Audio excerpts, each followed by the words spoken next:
Welcome to GameDevsQuest, your once weekly podcast following two game dev scrubs into game devdom. If we can do it, you can too. I'm Rhett. I'm Taylor. And we're joined with Chris DeLeon of HomeTeam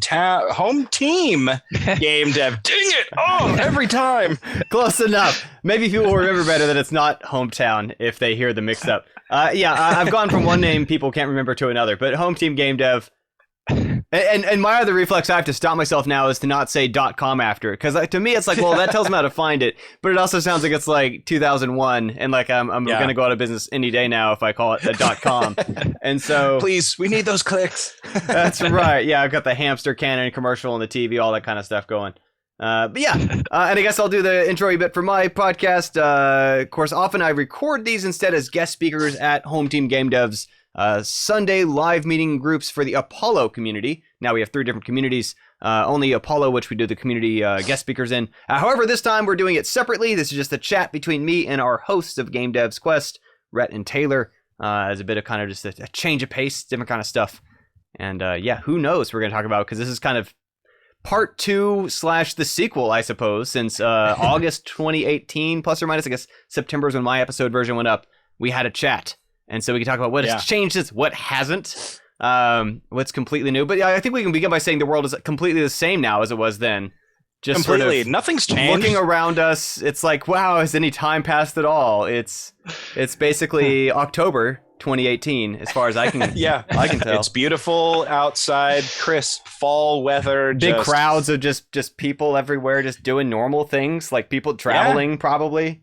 Yeah, I went to the pub earlier after work. Man, Facebook keeps doing these things. It's like, look, you used to be around people. And I'm like, Facebook, no, you're embarrassing me. You put that down. Don't show me that. And it's even just weird now watching television shows with like, I don't know, like literally Friends recorded in the 90s of how deeply uncomfortable it's like, get away from each other right now.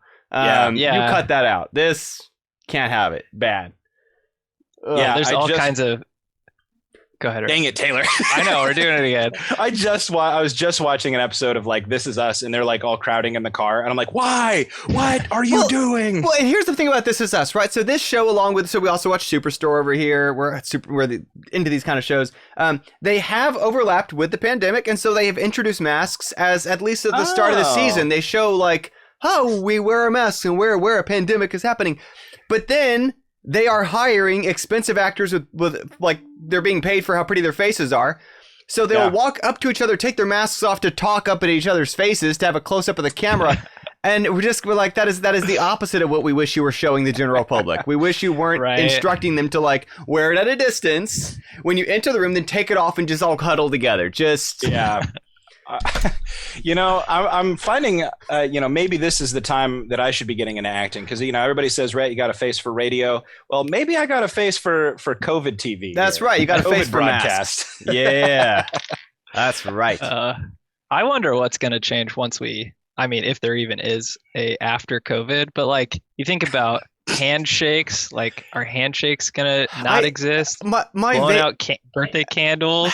My vague theory for this is it's gonna be a generational marker in the same kind of way of, and I hope this isn't grossing anybody out. It's like, why does the grandparent like not turn on the bathroom light when it's because like they lived during World War II and like power was precious and everything was expensive and like meat was being rationed or whatever, like a complicated history they have never fully recovered from. I think that's going to be us for the entire generation. They're going to be like, why does uncle not go to the crowded parties, or like, why do they not shake hands? Why do they not do the birthday cake thing or whatever? And it's going to be like, oh, hell no, we're not even going to go there. I'm just done with it. Yeah. Never fully love crowds again. Maybe some of us. No. I never liked them to begin with. Well, if it is an excuse to like, good, I really have been practicing for this for the past 35 years. Yeah. You shake someone's like sweaty hand during an interview or something, you're like, this is gross, but I'll do it because it's socially acceptable. But now you have that little awkward wave from a distance. The handshake is the one thing that I feel like ever gave me a social edge in the workforce, in professional meetings, So now that that's gone, I'm not sure what I have to hang on to. Well, the whole business degree wasted, which is mostly in how to shake someone's hand confidently and yank them at you and all that kind of noise. I've been relishing turning down handshakes when people are going for it, though. They're like, hey, I'm so sorry. I hope you understand. Yeah. Yeah. Well, and similarly, so also the adaptation to going back to in-person things. And so this is, I focus a lot on this space. So I've still, last time we met, I was involved with Indicate. I still am. Now I'm with actually their alumni lead. But our past year, the event was fully online, as was every other conference I've gone to in my entire life. I went to GDC online, went to Siege online, went to PAX online, went to whatever these things were now online. And there's obviously business to be had and crowds of people who will go back to these things once they can go back in person. But a large fraction of the audiences who, let's get real, are basically introverts to begin with and or already on a tight budget to begin with. Like, yeah, it's not 100% as good to do it online. Is it at least 85% as good and costs like 2% as much? Yeah, I'm not paying for flights and hotels ever again in the rest of my life. It's just not happening. Yeah. If I can approximate that and find enough critical mass of other people who also want to not go to that stuff, and that's gonna just absolutely rattle the cage of anybody with that business model, who at best are gonna see 30 to 40% of the crowds back, maybe ever, within which their generation of their mentors, their professors, their teachers, their bosses, their managers don't set the tone of, oh, I have to go to that every year. They're like, no, we do Zoom hangouts pretty regularly instead, and that's kind of enough for our situation, maybe, or that's how we can connect to vendors, or we have other ways to make this work. And yeah, you know, vendors, if they want to start schmoozing people and stuff again, you can start sending free packages to my house. I don't need to meet you in person. Yeah, yeah, yeah. Because that's the only thing I can think of is like networking that I really kind of enjoyed those conferences for. But beyond that, it's like, you know, you're looking at like showroom stuff. Like, I hate showroom stuff. Like, walking around the floor of PAX is fine for like an hour, you know, and then you're dealing with everybody crammed in here like sardines. There's, you know, occasional hygiene issues. There's no smells online. It's pretty good. It's pretty good. Yeah, exactly. So I don't know. You know, I could miss some of those things, but if somebody finds a good way to do them forever online, like I'm totally down. I'm bought in already. The other thing is also we appreciate obviously is connecting with a whole bunch of audience for folks who so like say I run an alumni thing for Indicate. There's a whole bunch of people who maybe they were last Indicate 11 years ago, 13 years ago, 10 years ago, 8 years ago, whatever. This is the first time they've been back in a while because it was so simple, so inexpensive, so convenient. They didn't have to take a week off of work to fly somewhere. They didn't matter where they are in the world. If they're now on a whole different continent, didn't matter whatsoever, notwithstanding time zones.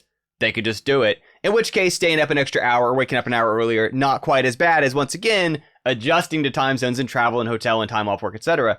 And so it's so much easier to connect with more people across more generations and time, more spaces, people who, to be fair, don't want to deal with the hassle that is America's security policy and visa system coming into the United States and our passport challenges and our airports. And I don't want to deal with that. And like, I was born here, so I can only sympathize with the friends who have gone through that to meet me here, who will probably never be back if they have any other option. Yeah, for sure. You know, this brings up a good question that me and Taylor were wondering about earlier. Is that, well, you know, that you've been like a real source of positivity. I mean, you know, you have your cynical moments on Twitter and things like that, but you've been a real source of positivity, at least for me and Taylor on Twitter. And, you know, I imagine that for all of the people that are signing up for HomeTeam to learn to make games and stuff like that, it's probably really positive for them too. And I'm curious, the big thing at the start of staying at home or early on last year was like, hey, this is your time to like learn some new hobbies. Like, did that reflect in like HomeTeam registration? Probably not as much as it should have. We've grown separately from that, but and kind of for better and for worse. The joke has vaguely been, because I've worked fully online for most of like the past 5 to 7 years, if no one told me, and if like it didn't make my wife work from home, I might not have noticed. Like, it really didn't affect my routine, my business model, my whatever. Obviously it's shaken up lots of other things, but in ways that I would not have noticed, except like, oh, I guess that event was canceled I was going to go to, or shoot, why is my friend, you know, so frustrated with their third year in college or whatever. But yeah, it didn't have a major impact in that sense. Now, a place where it might have is that, and we just kind of discussed with the group today, obviously, so people on HomeTeam, they're practicing not just like programming and art and design and project schedules and whatever. They're learning teamwork, and we focus that, you know, obviously learning to make it with teams, where I can make bigger games, faster stuff. But also they're learning remote work. And to not take for granted that everyone in our group who's been consistently contributing and leading projects and releasing stuff have a proven track record of, I don't need someone breathing over my shoulder. I don't need to be watched constantly. I can just get things done and build things and complete the objective and finish what you need done. And that has obviously become an asset to them career-wise in a way that matters more than ever for a whole bunch of companies that have to now be open to remote or even entry-level remote or otherwise, in a way that before was like, well, you can kind of like snipe some contracts. There were some companies that did this, but it was still kind of weird or emergent. But lots of other companies have had to figure out how to do that. And our people have a leg up, and they specifically have this background, as opposed to, well, they really prefer to be in like a classroom or an office setting, but they can try to make it work. This is what they make work. And so that has accidentally been a kind of hidden perk, people using our approach to stuff. I started working from home in March of 2020, which is, for me, first time ever working from home. And I work for a city doing software development. And I feel like the city was super against it at first. And then people started kind of like trickling home and showing that, you know, it's actually not that bad. And now I think they're considering it as a possible like way to cut a bunch of costs, which I'm sure a lot of companies are doing. So I'm actually kind of excited to see where everything goes in the next like 5 years, considering this is like a trial run. So yeah, absolutely. So when HomeTeam started, and it's gone through several phases, obviously it was called Keto Club when we last met years ago, literally. When it started years before that, it was LA Game Devs, and we met at a local rented a meeting room at a hotel, and then weekly at a public library in Beverly Hills. And when we shifted to doing fully online, I didn't have to keep paying to rent a physical space. That's expensive. And it had downsides in addition to upsides, and trading those pros and cons among them was like, well, now instead we can reallocate that funding to like provide a better service or have more support or do something else with it. And it's not even necessarily just about, okay, well, can we cut some corners, save some costs, increase profit margin? It's like, what more can the city do with that funding that it's not spending on space that really isn't necessary given the state of technology and amount of access to broadband and reasonable affordability of machines, or at least if nothing else, as a business expense compared to ongoing physical infrastructure, maintenance, security, all that stuff, which maybe there even still need some people to have some filing cabinets for reasons, but it might not be 100% of the staff in the way it may be used to or something. Yeah, it'll be interesting.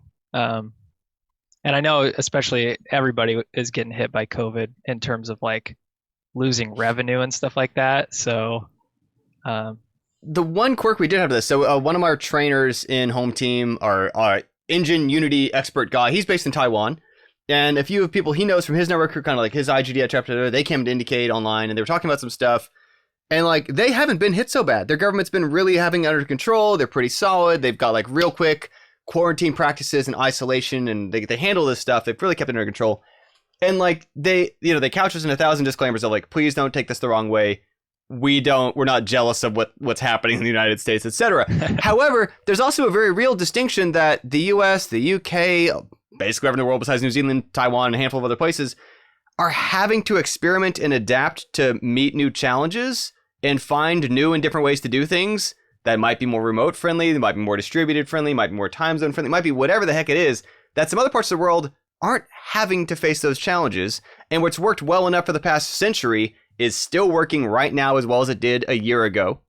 Yeah. And they're a little worried about, are we right now, again, grateful for it by all means and not wishing it was any different, but are they going to be comparatively a little flat-footed in 5 or 10 years of doing some things in some slightly antiquated ways that are less efficient, more expensive, can't leverage talent elsewhere as easily as places in the world that have had to figure it out because the old way was not working well enough where we're at.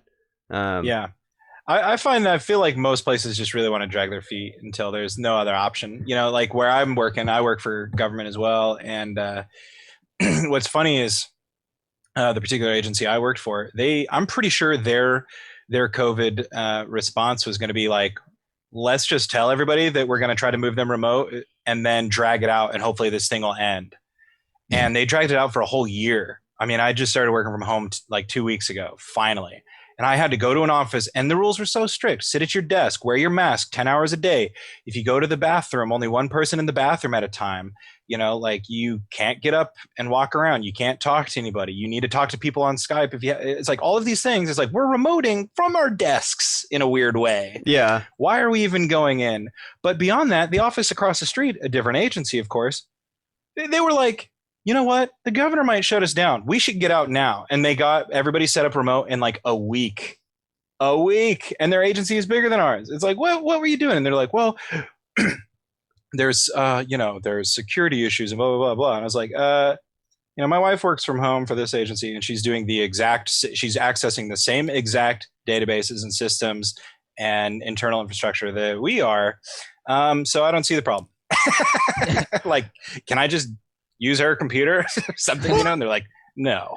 There's this very real effect that it's sometimes painful, but it's also very real. If I remember thinking as a little kid, where I don't know why this is the example that comes to my mind, it's one I always still think about. Of basically, people aren't going to change something until what they're doing right now isn't working for them. And the thing I think about is like, could you invent a better mailbox if you really sit down and focus on what would make a superior mailbox? Probably. Is someone's mailbox not doing it for them to the point that they care and are going to go out of the way and find your new mailbox? Probably not.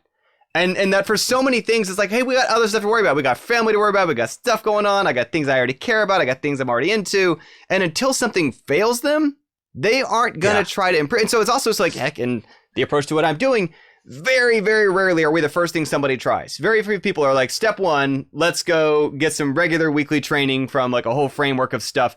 They first do some other stuff. And when they hit that wall of that ain't doing it, I have plateaued for too long. I'm struggling. Why is it taking me 2 years to try to do this unfinished thing? Then we get them joining us. But yeah, it's people first try to see is what I'm doing. Can it work?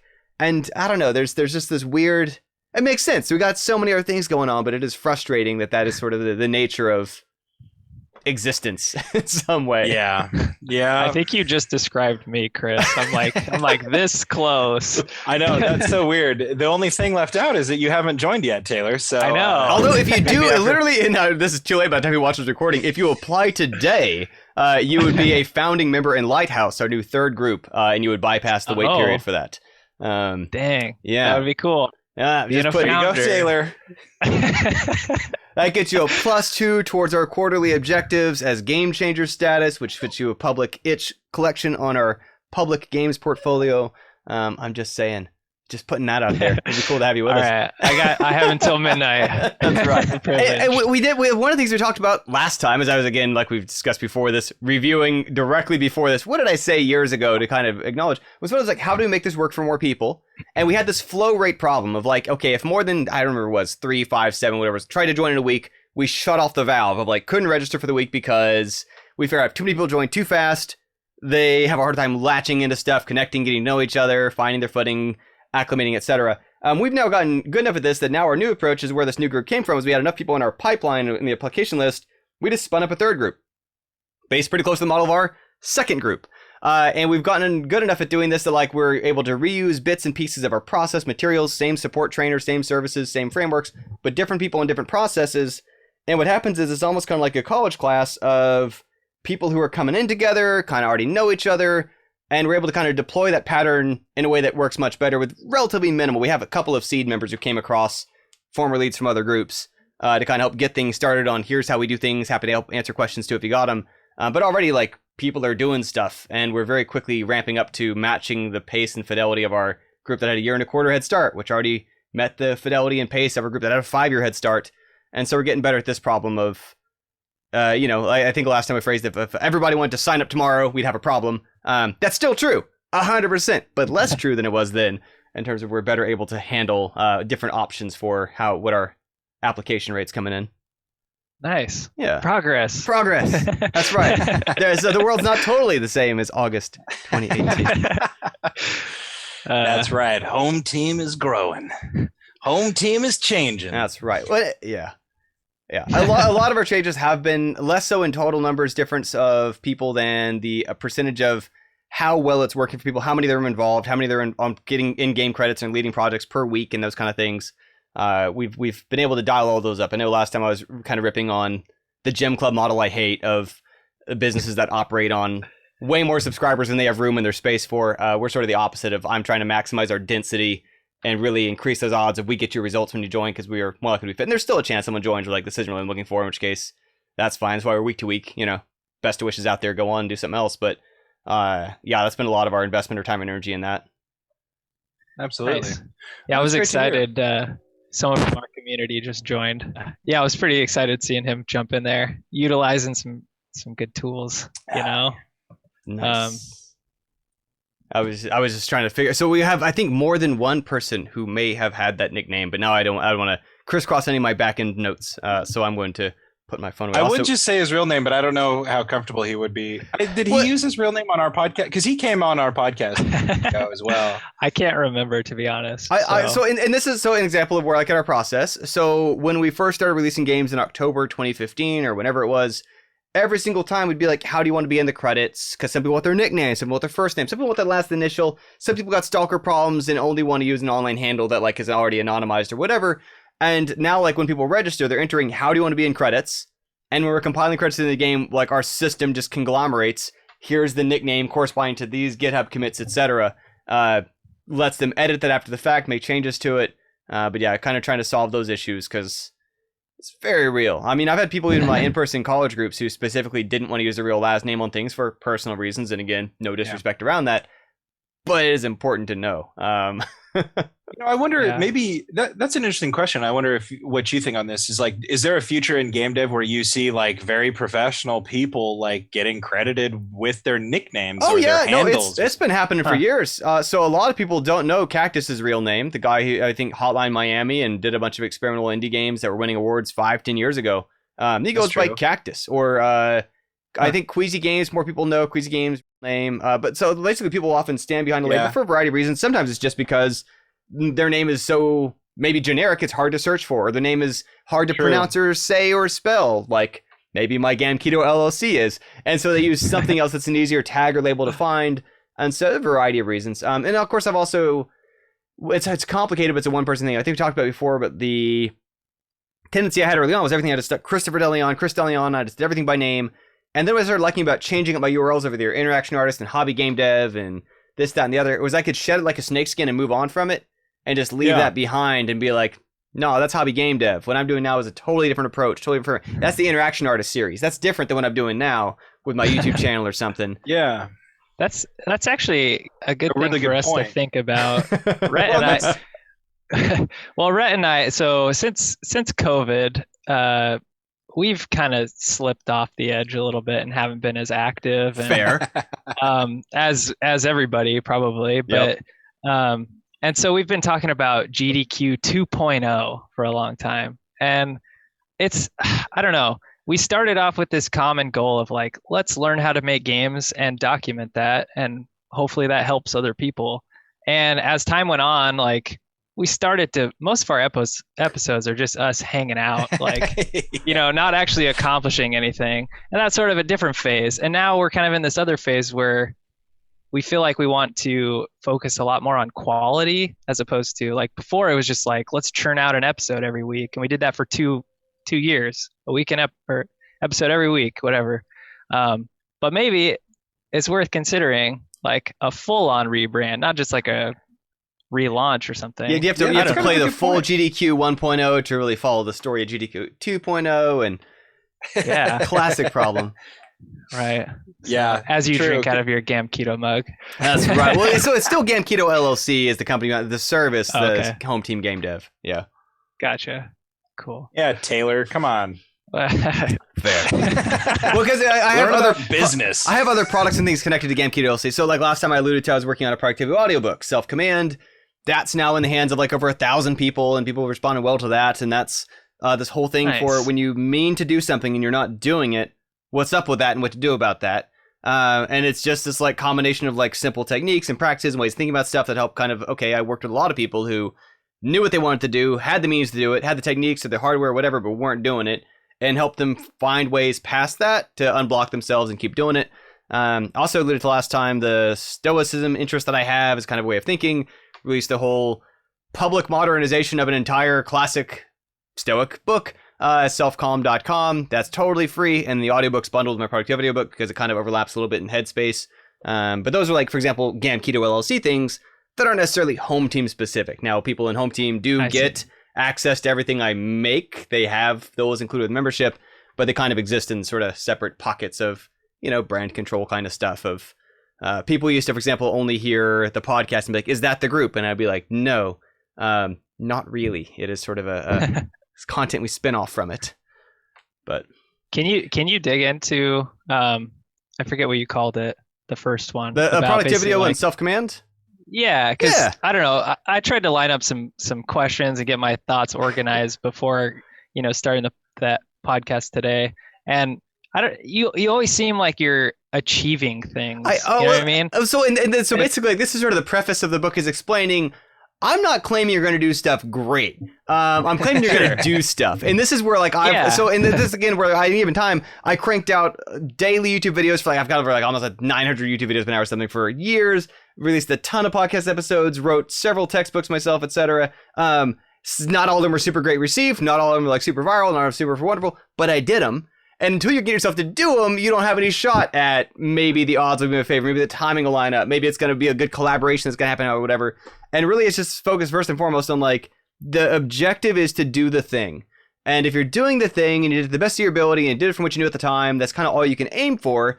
And beyond that, it's got a variety of ways of thinking about that and our judgment about, do I regret doing it? Because part of us in this bind. So a common example I use in there, and this is a story I think echoes back to an older YouTube video I had. Did I talk about last episode? I only heard 1.5%, 150% of our 2 episodes we recorded.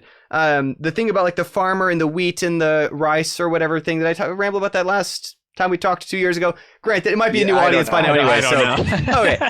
So buckle in, everyone. So the gist here, and even despite being from northern Missouri, I'm not a farmer and I didn't consult my farm friends. So these facts are probably not great. But let's pretend you inherit some farmland. And for some sort of, I don't know, chemistry, biology, you name the reason, the land's got to be used all for one kind of crop or the other. And you're trying to decide, do I want wheat? Do I want to grow rice? What am I going to put there? Or soybeans, you take your pick. Let's say wheat or rice. One of these works better if it's rainy. One of these works better if it's a dry season. And you're trying to figure out, okay, well, if I talk to the weather experts, what should I do? And let's say there's an 80% chance it's going to be dry. So you plant the ones that's better for a dry season, and then it rains. And this comes up all the time in life. I did what I thought was right from the information I had. It seemed like the sensible thing. And a lot of people will kick themselves and be like, I should have planted the other thing. And the answer is no, you should not have. Under any circumstance. Should you retrain how you do it next time? No, you should still do the thing that 80% says is correct. You weren't wrong to have done what was the right thing at the time from the information that you had. And even little things like this, again, we start to kick ourselves over well, it didn't succeed. Did you do everything as well as you could from the stuff you knew at the time? If it was, that's all you can ever do. That's literally that's the state of universe. And you might then from that pivot what you do in the future, but that's different than feeling bad about having got yourself to do the thing. Because what starts to happen is there's too many times we sort of touch the fence that shocks us and we just stop trying because I can't tell, the world's too chaotic. The first time that we spoke, Chris, you said something that I repeat almost daily. I think it was you, anyways. And I'll take credit for it. You said it's like asking a lottery winner, what their secret is, or the trick to their success. Yeah. You ask somebody who wins the lottery, who plants the right crop and gets the right weather, they're going to be do it exactly like me. Yep. And you're going to be fine. And you're going to do it exactly like them. But the weather's going to be different. You can't control the weather. That's something you see all the time is people in game dev, and also I'm really tightly wound with the creative writing community and different music making communities, and people are well, what's going to be the next trend? What's going to be the next Hunger Games type thing I can pursue, or the next Twilight? It's dude, you're doing the wrong thing.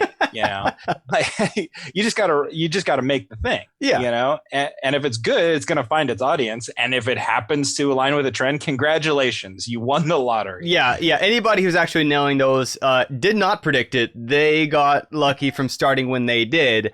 And as soon as it's concretely calculatable that the world actually does want a first-person World War II shooter, companies can invest real resources in doing it in a way you probably cannot.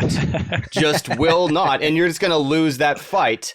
If there's land that international militaries know there's value in fighting over, you're not going to step in there and win it. That's not how it's going to work. If you find something that's way off their radar they're not paying attention to, don't tell them. But that's where you got to be. You got to be out there in exploration space. And the other bit that's so important to me too is there's different reasons why we do stuff. One of which can be to earn money from it, etc. There's nothing wrong with that. But out of which, so we've had people who've joined HomeTeam Game Dev in the past because they had figured out how to make games that made them money. But the kind of games they had to make that made them money in the modern market space they didn't want to make that.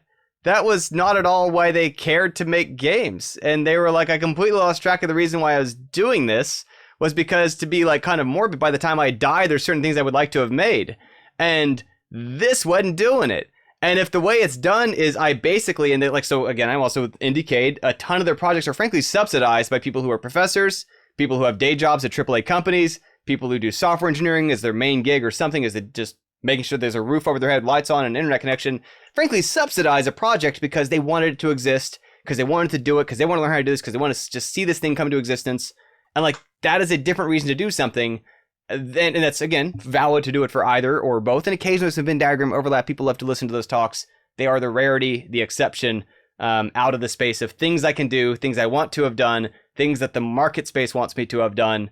As a tricky Venn diagram. There's lots of space outside of, if we don't limit ourselves to only what can pay for itself. A lot of art won't.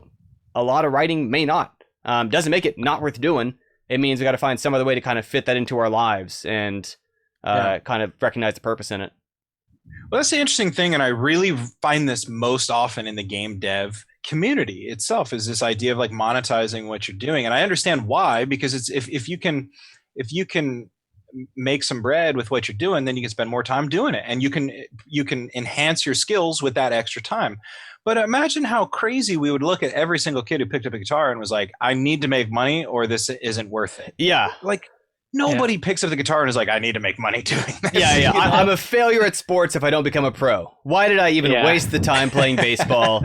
What a ridiculous waste of my years and youth. Come on. Yeah. And I think it's valuable to have goals that might include like sales or some sort of like financial incentive. And that's fine, because that's like a benchmark of progress. It's like one metric, that you can plug in. But it's just a way to like really send yourself down an unhappy path, and you can start asking yourself, well, what's the point of doing anything?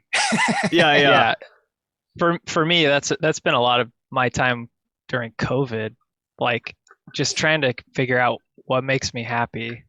Stop worrying about being productive and start doing stuff that actually makes me happy. And I'm sort of in this, like, I feel like since our podcast started and everyone's heard me talk about it, but it's like I basically went down that path where I burned myself out really heavily by trying to build something that I could sell. And since then, I've honestly never recovered from it. I still make games, not like obsessively like I did when we started, but honestly, it's not even worth it. If it doesn't make you happy, like, why are you even doing it? Yeah. So I bring this to you, Chris. I mean,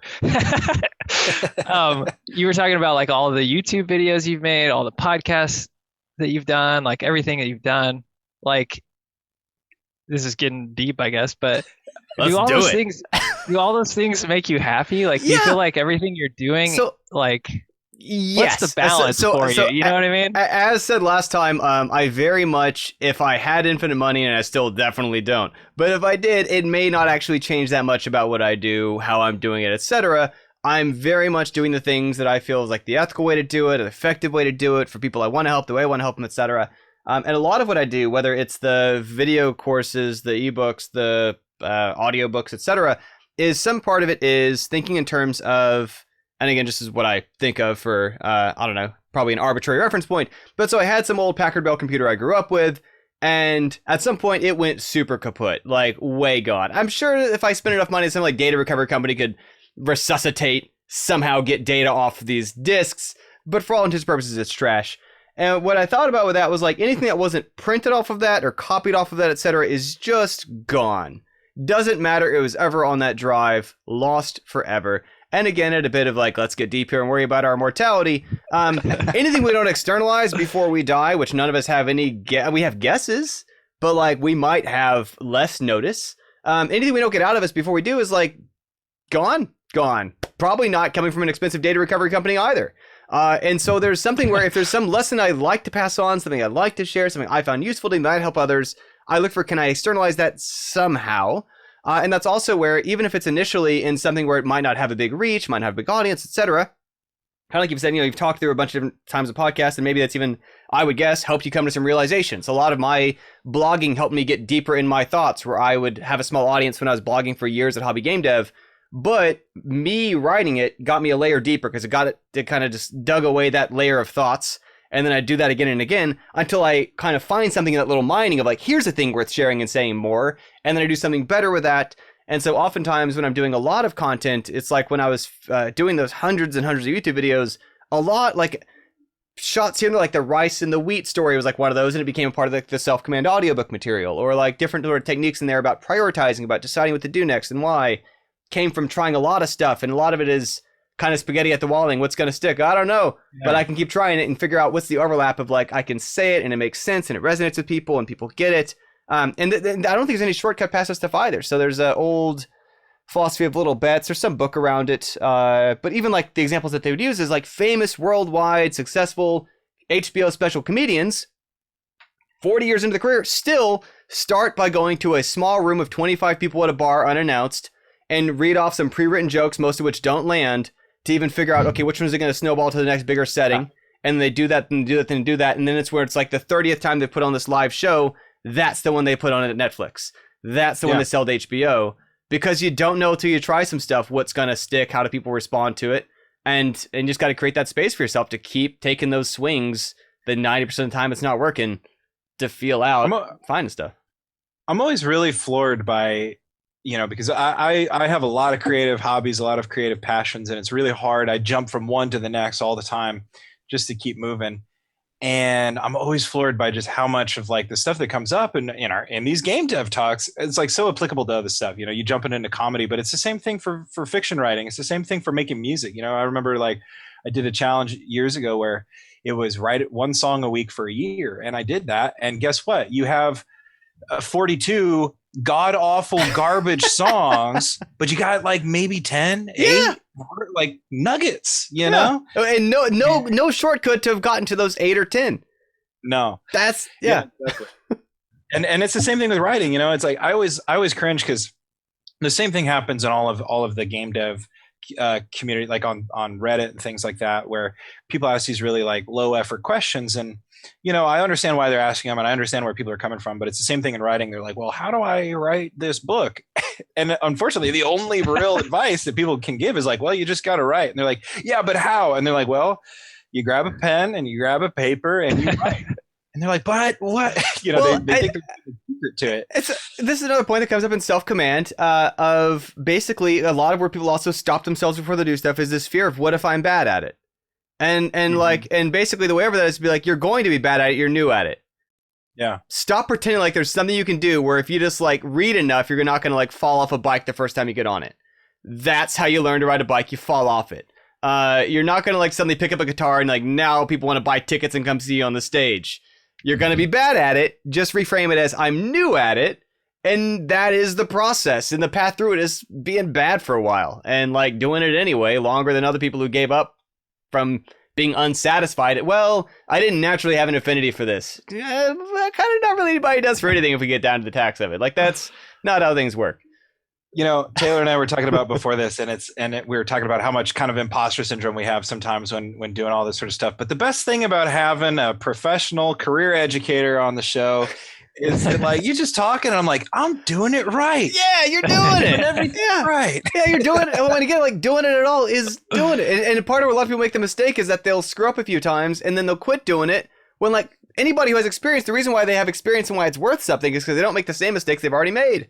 And they're just throwing out the progress they've made on all the landmines they won't step on because they already have. Unlike any other person who it's their first week on the gig, gonna make those same screw ups. Yeah. I mean, heck, you watch Adam Savage on Tested doing the 1 day builds, and almost every single time he's like, well, I screwed this up. I didn't think this through. I didn't have the right materials. I should have went to the store. Like, he's been doing it for decades and he's still making mistakes doing his stuff. It's something to think about. I mean, life is failure. It's just a series of failures, one after another. Well, again, but I think again, this is where for me, and I only get on that because I think to me it's a framing problem. If I wouldn't even frame it as failures, that is just doing it. Yeah, that is literally the act of doing it.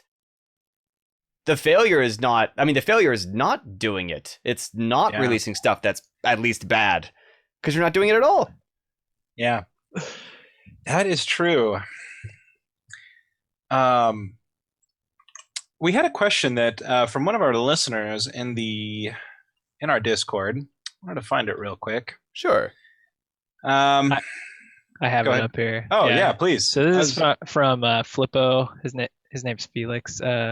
He asks, is there any aspect of games that is unique to the medium that could be utilized more?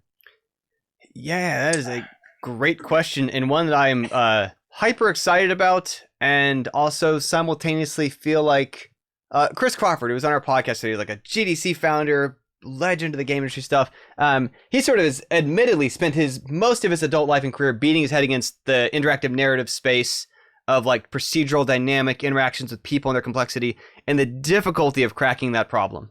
And I only use that example because like, I'm not an interactive narrative person, I'm not a procedural generative person, but I spent a bunch of years and a bunch of time when I did the Interaction Artist series. It was like 219 nightly micro gameplay prototype experiments, just thrashing at stuff. Part of what inspired me to do that was basically this interest in, okay, well, there's things that prose says better, there's things that drawings say better, what can we say better with interactivity? And I wanted to try to like even splice at that problem better than we had beyond copy pattern of this sold well, people like this was entertaining, which is all valid, but what else can we say and do with it?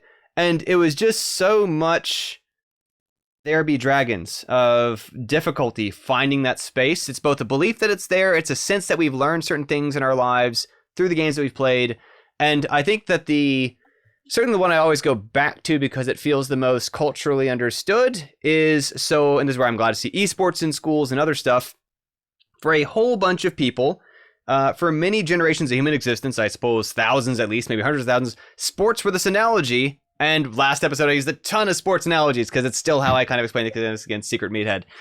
But like, it was this thing about like accepting loss gracefully, things about like practice paying off, things about determination, things about like the Michael Jordan quotes and the Wayne Gretzky, you miss every shot you don't take, and these just metaphors about teamwork and whatever.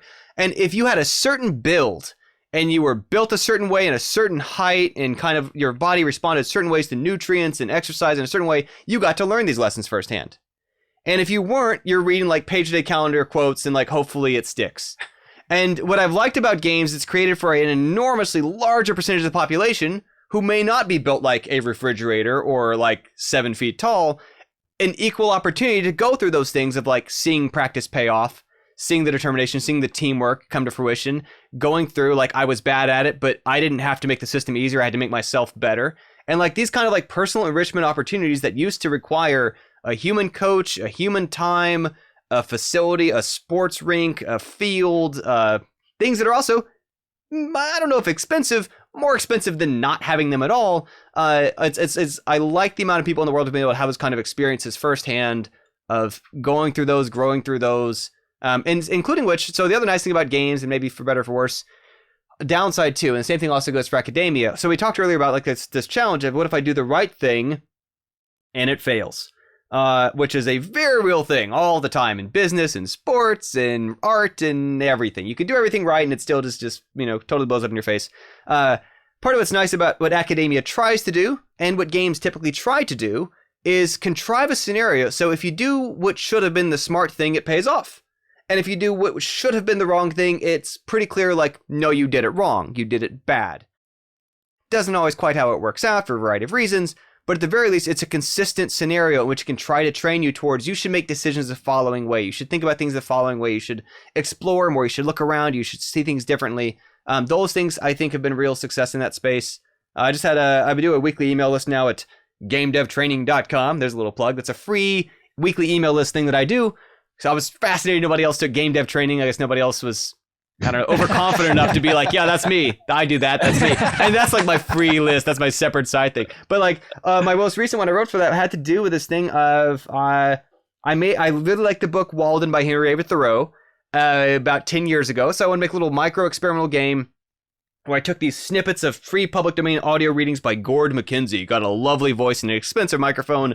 And he like had done a full recording of the book. I took chunks of that and I tried to splice them together into characters and do stuff with it. But there was one quote in it that kind of stood out that was like, if I could see the world from the eyes of others, what a miracle that would be. And I'm totally butchering Thoreau's words from 150 years ago.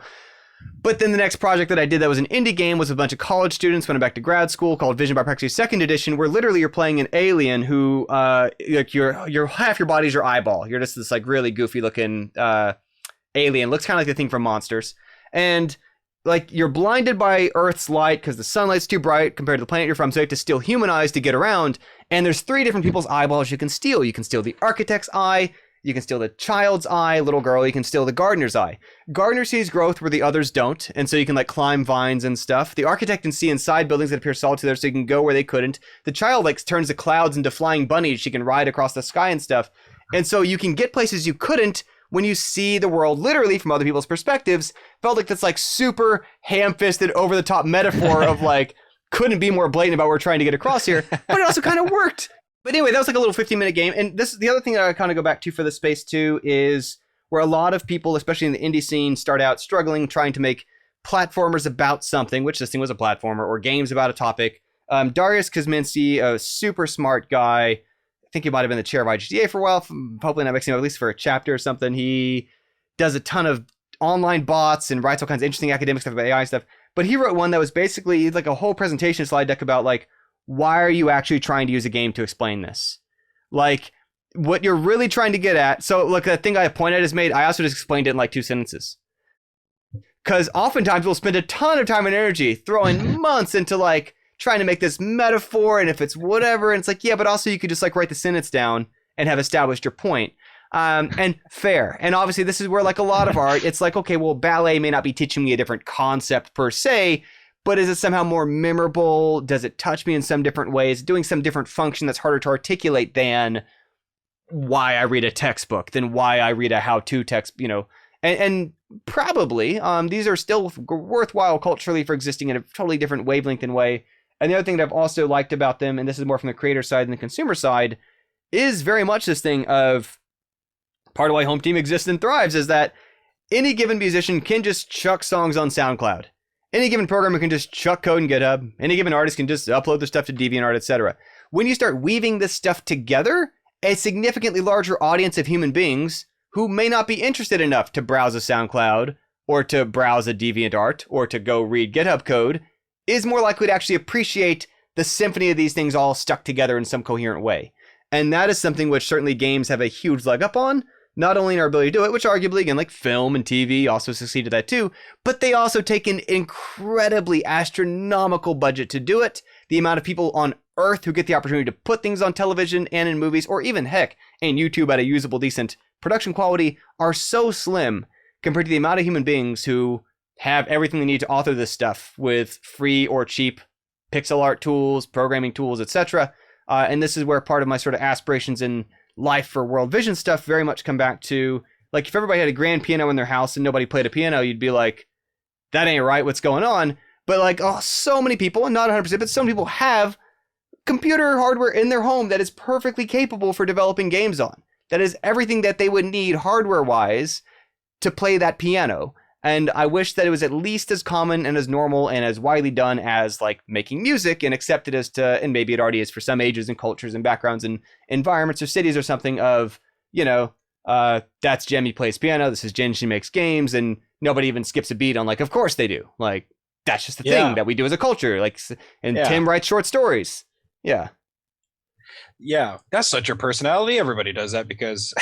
Everybody has a computer. Well, and this is where you can tell that things aren't quite there when we have Twitter handles like I make games or like Jerry the programmer, which like there's nothing wrong with it either, but it's because out of where they went to high school, they were the only human being that knew who did. Yeah. And like, well, and that's still, not the case for so many fields. Shedding. Yeah, yeah. And I think we're still shedding an old cultural thing too, where, you know, you're expected to go to school and get a career doing something mundane, and creating games in a way is a very mundane thing, but not very many people do it. You know, Taylor and I came from a really, really small high school where I lament the fact that had one person known anything about the music industry, like if one person had known anything about the music industry, that's probably where I would have been, because it's taken me now 12 years to learn anything about it. Yep. And yeah, like I have some like professional chops that I'm really proud of, and I get to perform, and I get to sometimes work in a studio, and I can do some of this stuff from home now, but like I could have shed 12 years of like figuring it out on my own if one person had just been like, by the way, that's something that you could do. Did you know that? I'll be like, what? Yeah. It's whose parents happen to be able to come in for career day of like, what do you mean that's a job?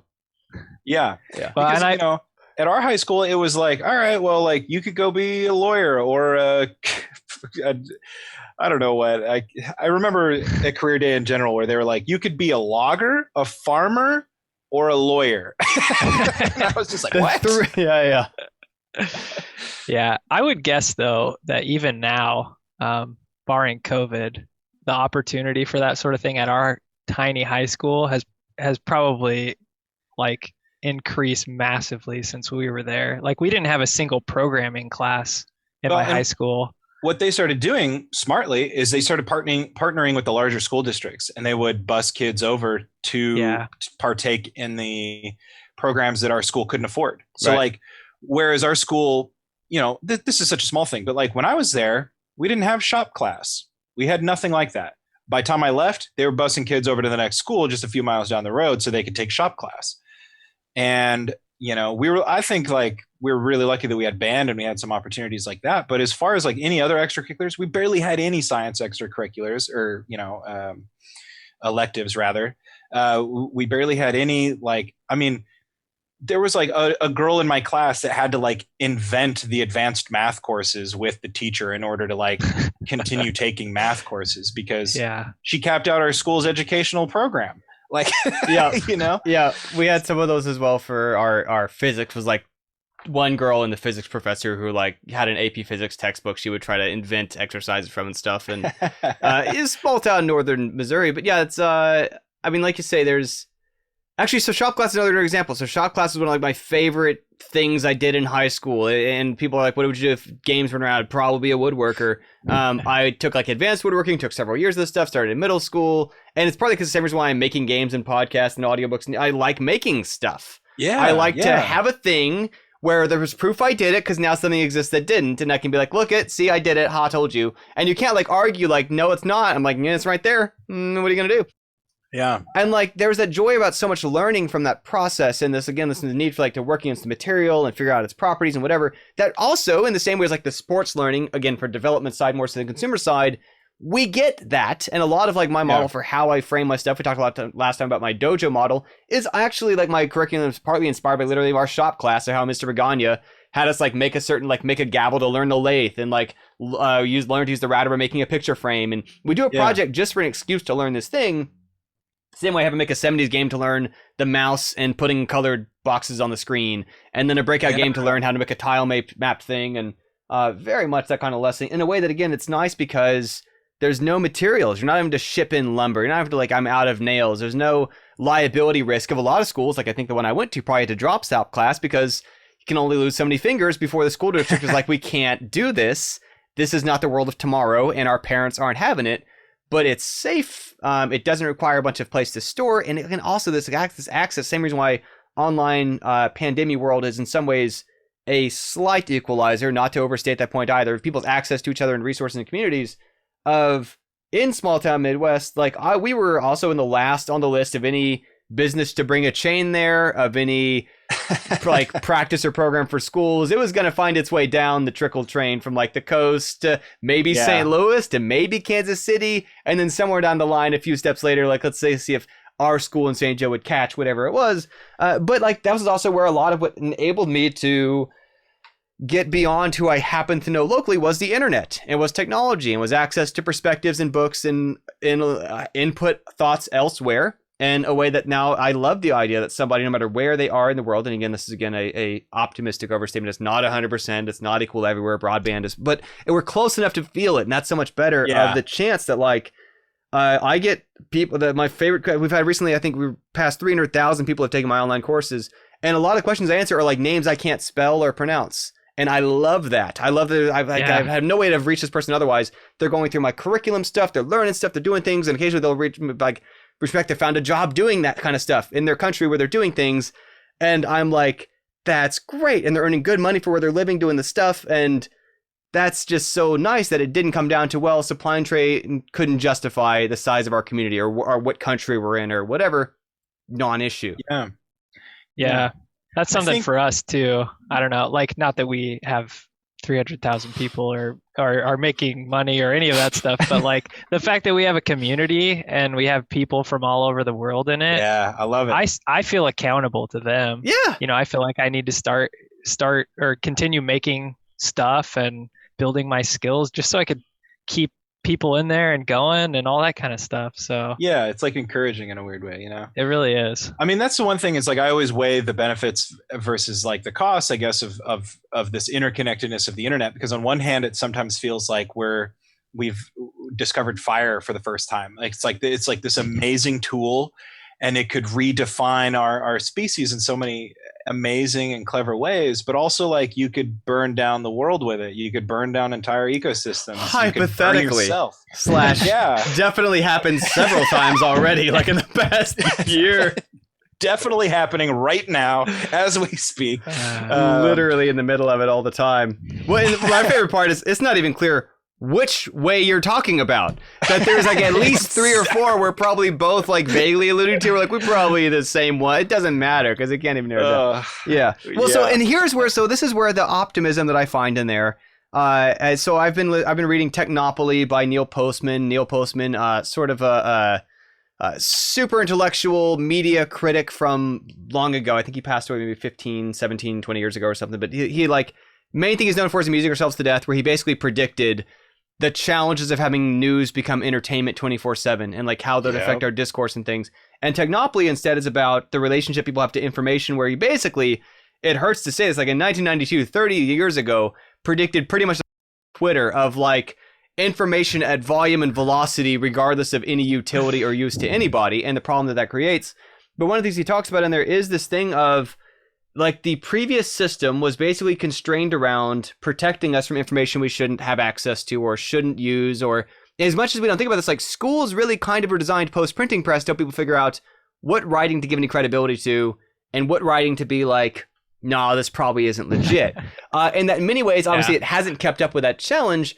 But I think like some of the upside is that this is sort of the first time in history that we are solving this particular problem of it actually overlaps the same thing that it used to be the case, like, well, you don't get to be on a stage or have a voice or write a book unless you know like one of 10 people in New York City, unless you have a PhD in your field, unless whatever. And that's got its downsides too. And part of the upside of the fact anybody can release a game, anybody can make a blog, anybody can put a YouTube video up, etc., is for the first time we're grappling with, okay, well, there are also some pros to that. I'm not saying they outweigh the cons. But now what? And it's got this sort of thing of it lets us no longer safely ignore the fact that like, well, they don't have any way to do anything anyway, so it doesn't really matter how wrong they are. Yeah. It makes us accountable for like, how do we catch people up on things that matter? And that's on us to figure out.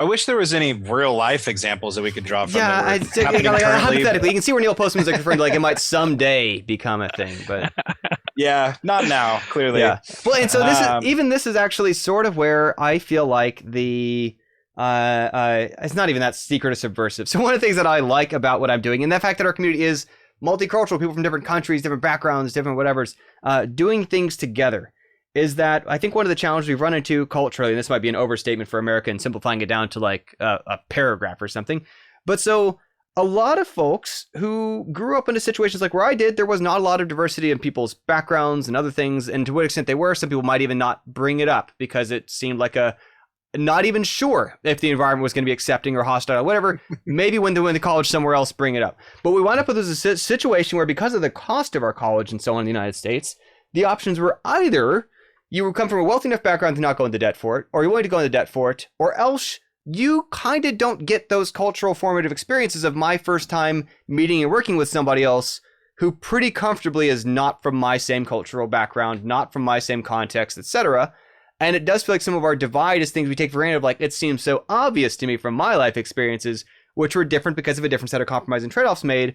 Part of my hope is that getting people to better collaborate online across cultures and otherwise is that like at some point you start to realize these people, like people who are different than me from different parts of the world than me, different etc., different life situations, we've solved problems together. They're smart people also, they're talented people also, in a way that otherwise is not going to happen. And more interesting to me online, part of what I like about our newer groups, Outpost and Lighthouse, don't do the live weekly meetings like Apollo does on Zoom. There's pros and cons to that too. Instead, leads send me videos, and it's more time zone agnostic. It doesn't matter where they are, what their schedule is. I stitch those together, etc. But part of the upside is people work together for a long time before they find out that person's much older or younger, or that person's a different background in their family than I am, etc. In a way that one of the challenges that we've had for certain kinds of progress in, at least in the United States, is there are some categories where like you can live next to an atheist for years and not know it. You can live next to someone who might not be the same gender orientation for a while and not find out. There are other things that are impossible in person to not instantly feel some sense of potential otherness as to like, well, I can see that this is not what I knew growing up. And that is already a tough situation to be in. And I think that's the thing Supreme Court justice, even some of you brought up, is to like some of the challenges that we have. And online does create this potential. We literally had cases of people work together for months. And this is not anything wrong or bad on anybody's side, who then eventually would join some other online thing together later where they'd see each other and be like, I had no idea. And like, good. Because that's what allows you to kind of grow from. And again, I don't think anybody decided had this is more just hypothetical, or for if they did, of kind of first getting to know somebody in the sense of like, what can they do? What do they think about? What are their thoughts about? And interfacing that way is to me so much more interesting.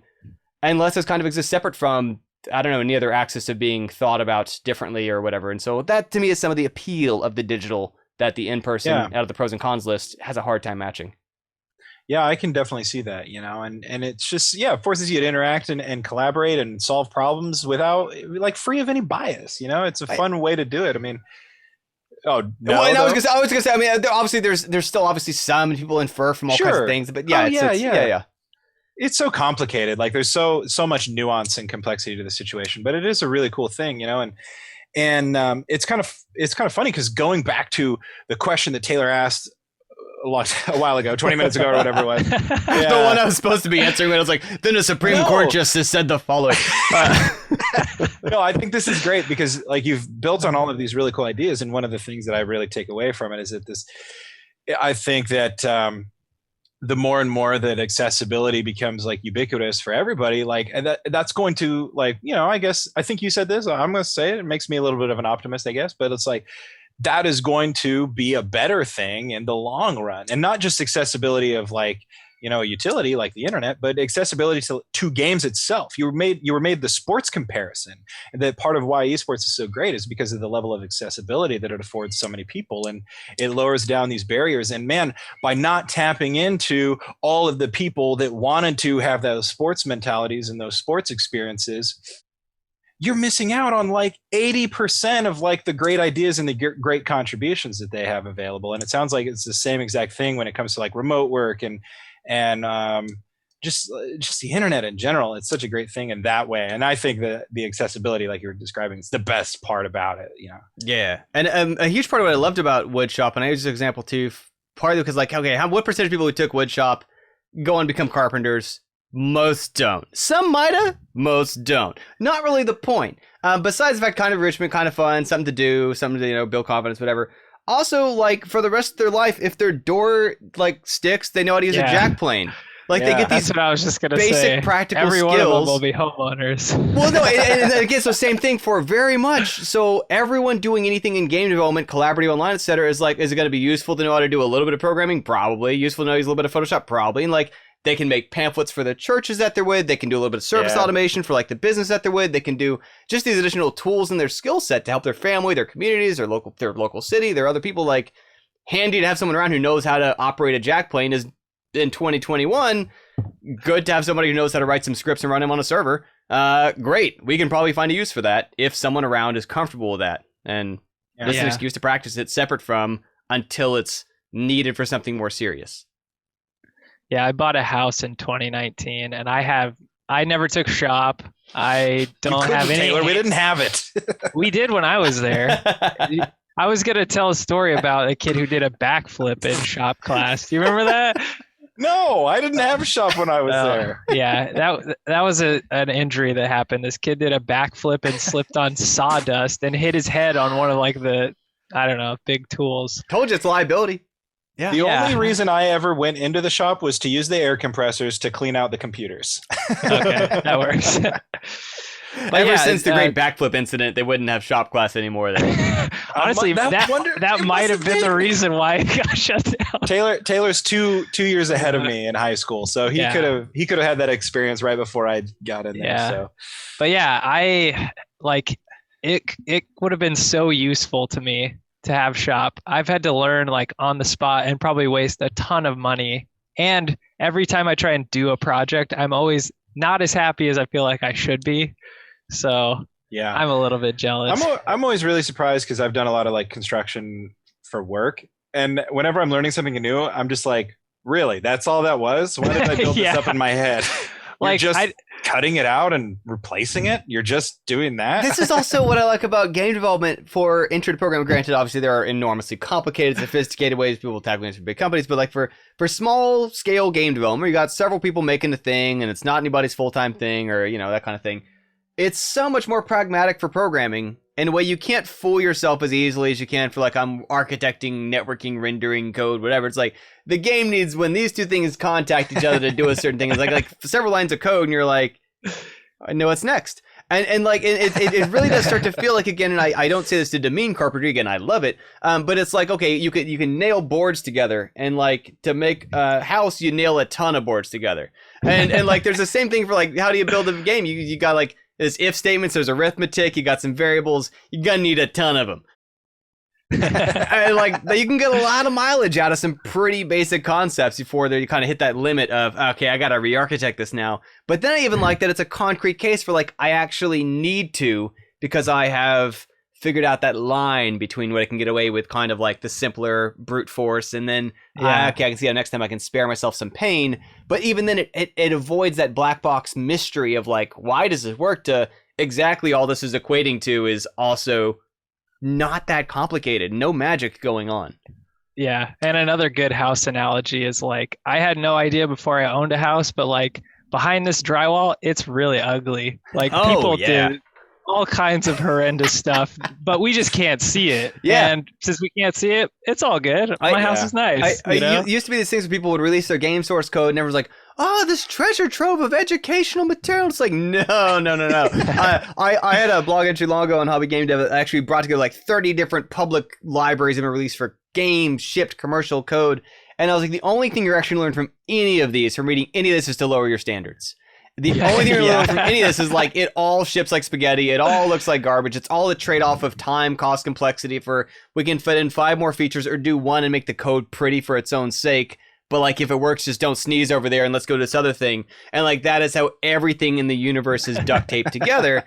Right. Is this healthy thing to like not be so hypercritical and like you're not writing this professor to grade it. You're writing this to get the thing to work. And when it works, you move on to the next thing.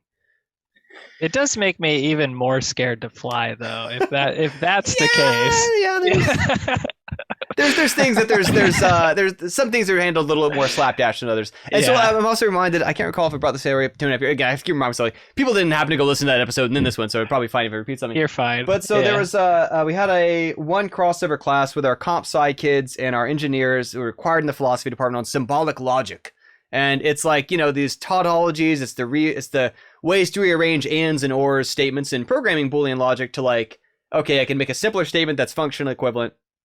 But the professor's attitude of quizzes and exercises and, or I guess homework rather, was you got 100% or 0. If you made any mistakes at all in the homework, you got a 0. And we're like, what the F, man? And, you know, that's what we said because we're like 18 or whatever. And the guy's explaining, okay, well, a bunch of you are going on to be like civil engineers, and you can check your work here and you can check your work there. And the bridge isn't going to like 94% be fine. It's going to collapse and people will die. So you need to get in the habit of checking your work. And we're like, we're the comp sci kids though. Our programs just crash. And it helped me respect, like, there are fields that have to actually be a little more rigorous about like, this skyscraper going to stand up or no? All right.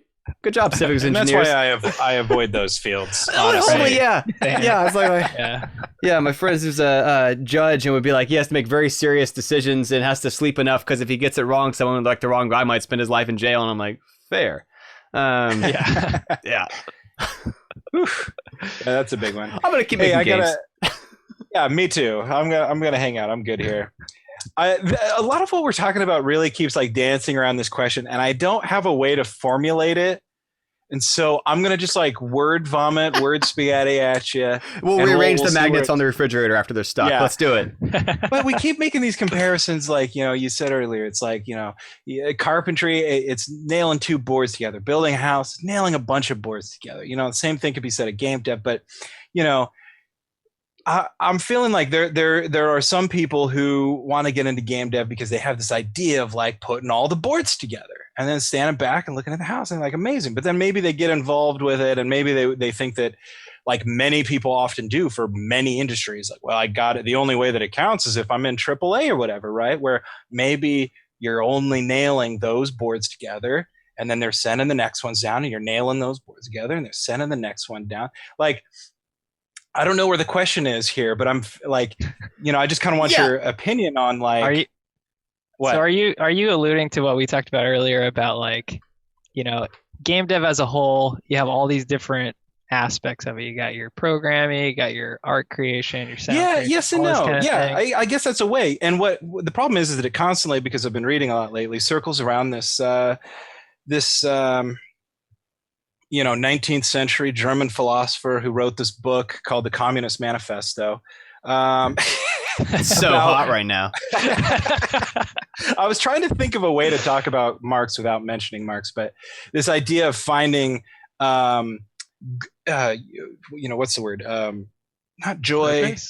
Purpose. God dang it, there's a word, but finding some sort of joy or purpose out of like the work that you're doing is like a valuable thing in and of itself, and so there's several different areas we tackle this from, several which are semi-standard stories that I draw from. So at least I'll use one or two of those I think might circle around the same thing.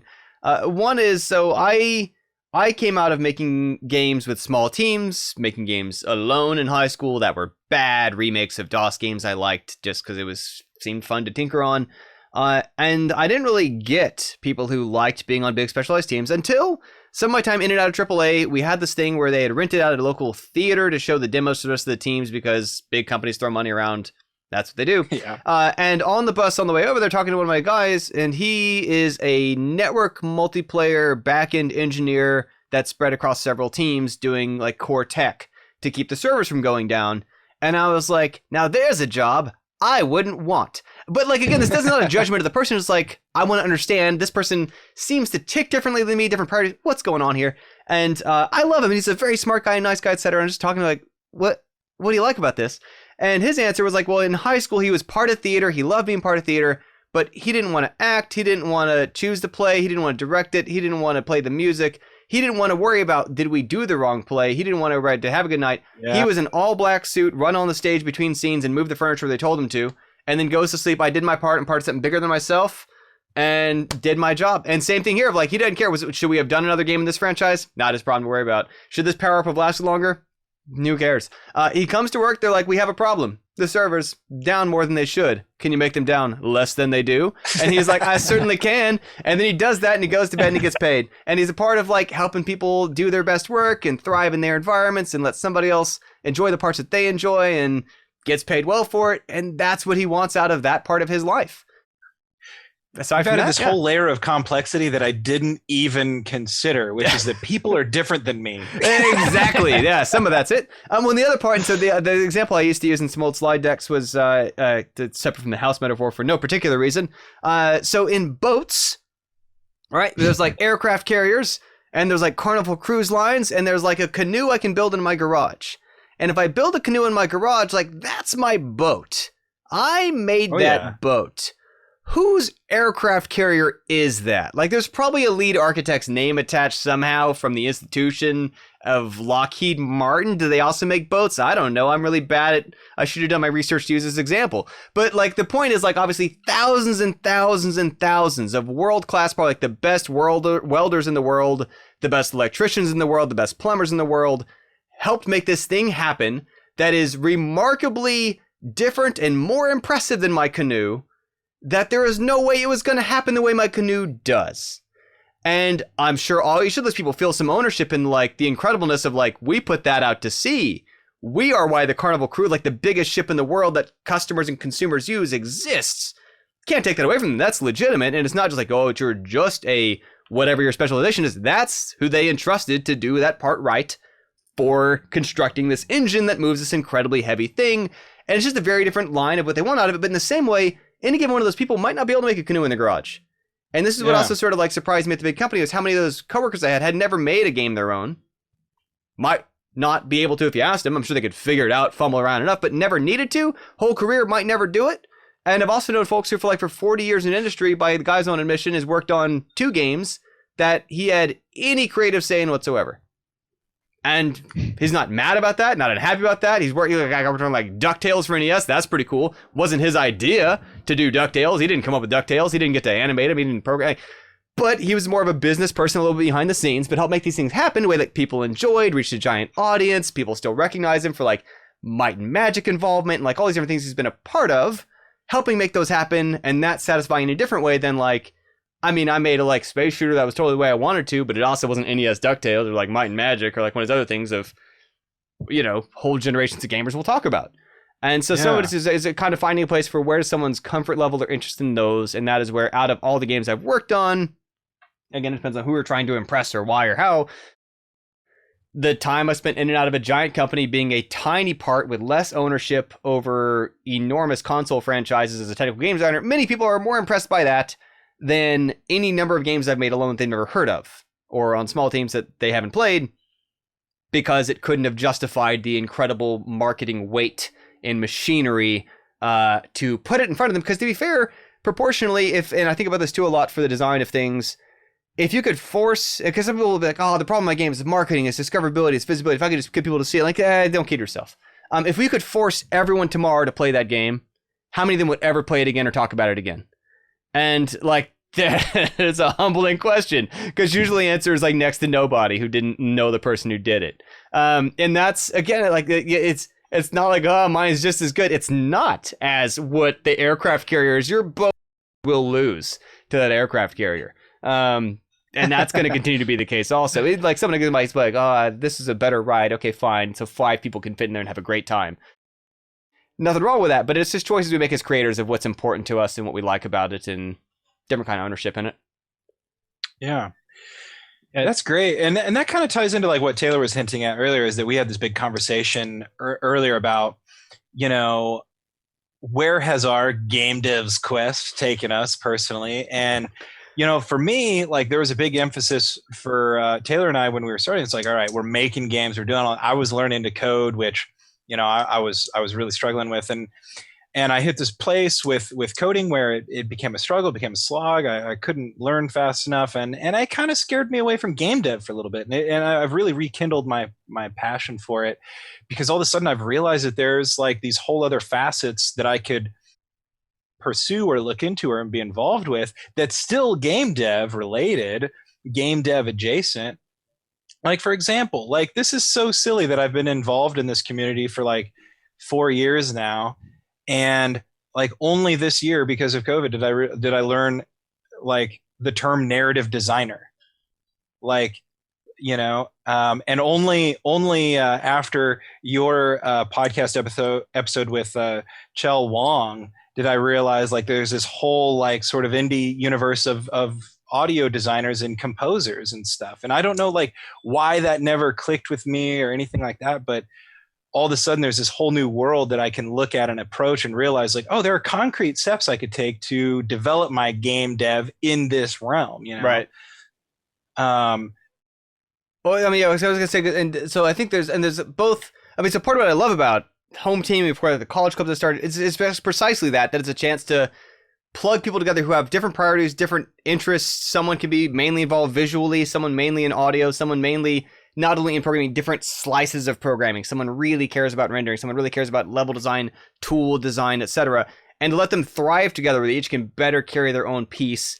I think part of what often results in this difficulty, like how did I not even notice that? Why did I assume it was programming centric? Is partly, again, it's like, okay, well, if we zoom all the way down to solo project, you know, anymore, part of what I do is I bang the drums against like solo projects are a bad idea. It's like if game development should have that same sticker as like appliances of like, do not try to move alone. You're going to hurt yourself. That's not how it ought to be handled. But like, if we picture the person who makes a canoe in the garage, that person has to be a carpenter. Like that person has to be able to bend wood and connect wood and polish and finish wood. Like They can't be just an architect or just an and this is not to say just in any negative way, but they can't specialize in this narrow slice in a way that the bigger the team gets. If you're designing a small ship with a crew, with a team of people designing it, someone can specialize in the interior and the fabrics and the upholstery. Someone can focus on a whole angle about the rigging and the mast, the design, so on, separate from, I hope you can also nail boards together.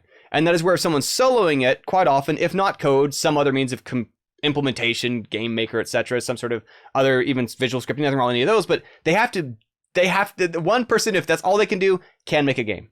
If someone's strength is narrowly specialized in, I compose music, I animate, it is so much harder for them, and increasingly there are more ways they can, and I'm grateful for that, but it's so much harder for them to realize that into a vision of, I've created an interactive digital thing in which things move and stuff happens and there's progress and there's unlocks and there's features and it does things you've never seen before, and it's where you need a team to be able to have those kind of roles crop up, and that's where the projects have to get bigger than one person can do alone. Yeah. So Rhett and I talk a lot about Eric Barone and Stardew Valley too, because I don't know, I feel like every person that gets into indie game dev, they want to be him. They want to replicate his. Yeah, that's exactly who they want to be. So I'm trying to figure out like how that fits in with your canoe. Sure. So there's the combination of so it was sort of like when academic circles used to discuss like these questions about game design. People like, but what about The Sims? And the same, or like out of the industry, like what about Journey? And it's like anytime the same example comes up for over a decade, that's your sign. That's not a rule. That's the exception. Yeah. That's your sign that like you should have any other example by now besides the same 3 we've brought up since like 2004.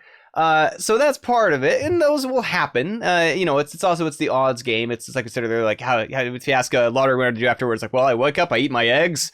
I do my thing. I go to my job at the paper mill. Now that's important. Don't miss your job at the paper mill, or you won't get the right ticket. And so it's not to say he did anything wrong. It is to say that how successful is it's replicated what he did and not is the first answer. But the other part is even then, if you actually look at the credits for any of those games that seem soloed, there are other people involved in other ways. And it is often illusory that it is in fact as solo as it seems. It's not again to take anything away from him.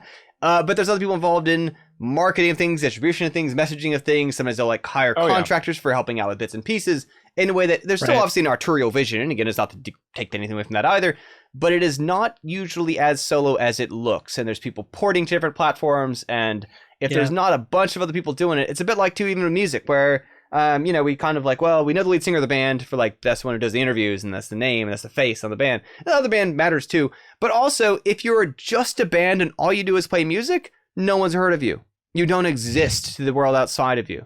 Unless, and this is where it gets complicated, but when we look at these things of why it is illegal / you need to pay for a license to use samples from Michael Jackson or something, or just any other random musician people have heard of, it's because some industry of hundreds and hundreds of people with different jobs that aren't as visible as the person on the stage shoved money and financial risk into developing, getting that airtime on the radio, putting that on MTV, developing music videos, all this other stuff, getting it print and packaged and hand closed in cases with printed art, shipped into every store in the United States to build its cultural weight in a way that for some of the band that by some critics' opinion might be a superior musician, did not have the other thousands of collaborators without whom that thing is smoke, no different than any other band I've never heard because I didn't go to the bar that night when they were playing a gig. Nothing wrong with that, but it is different, and all of those are collaborators. Gosh, yeah, that's a really great way of looking at it. It's funny because most of the stuff that we're talking about is hitting on things I've been thinking about a lot, which is, again, do what makes you happy. Stop taking this so seriously, and take the little steps.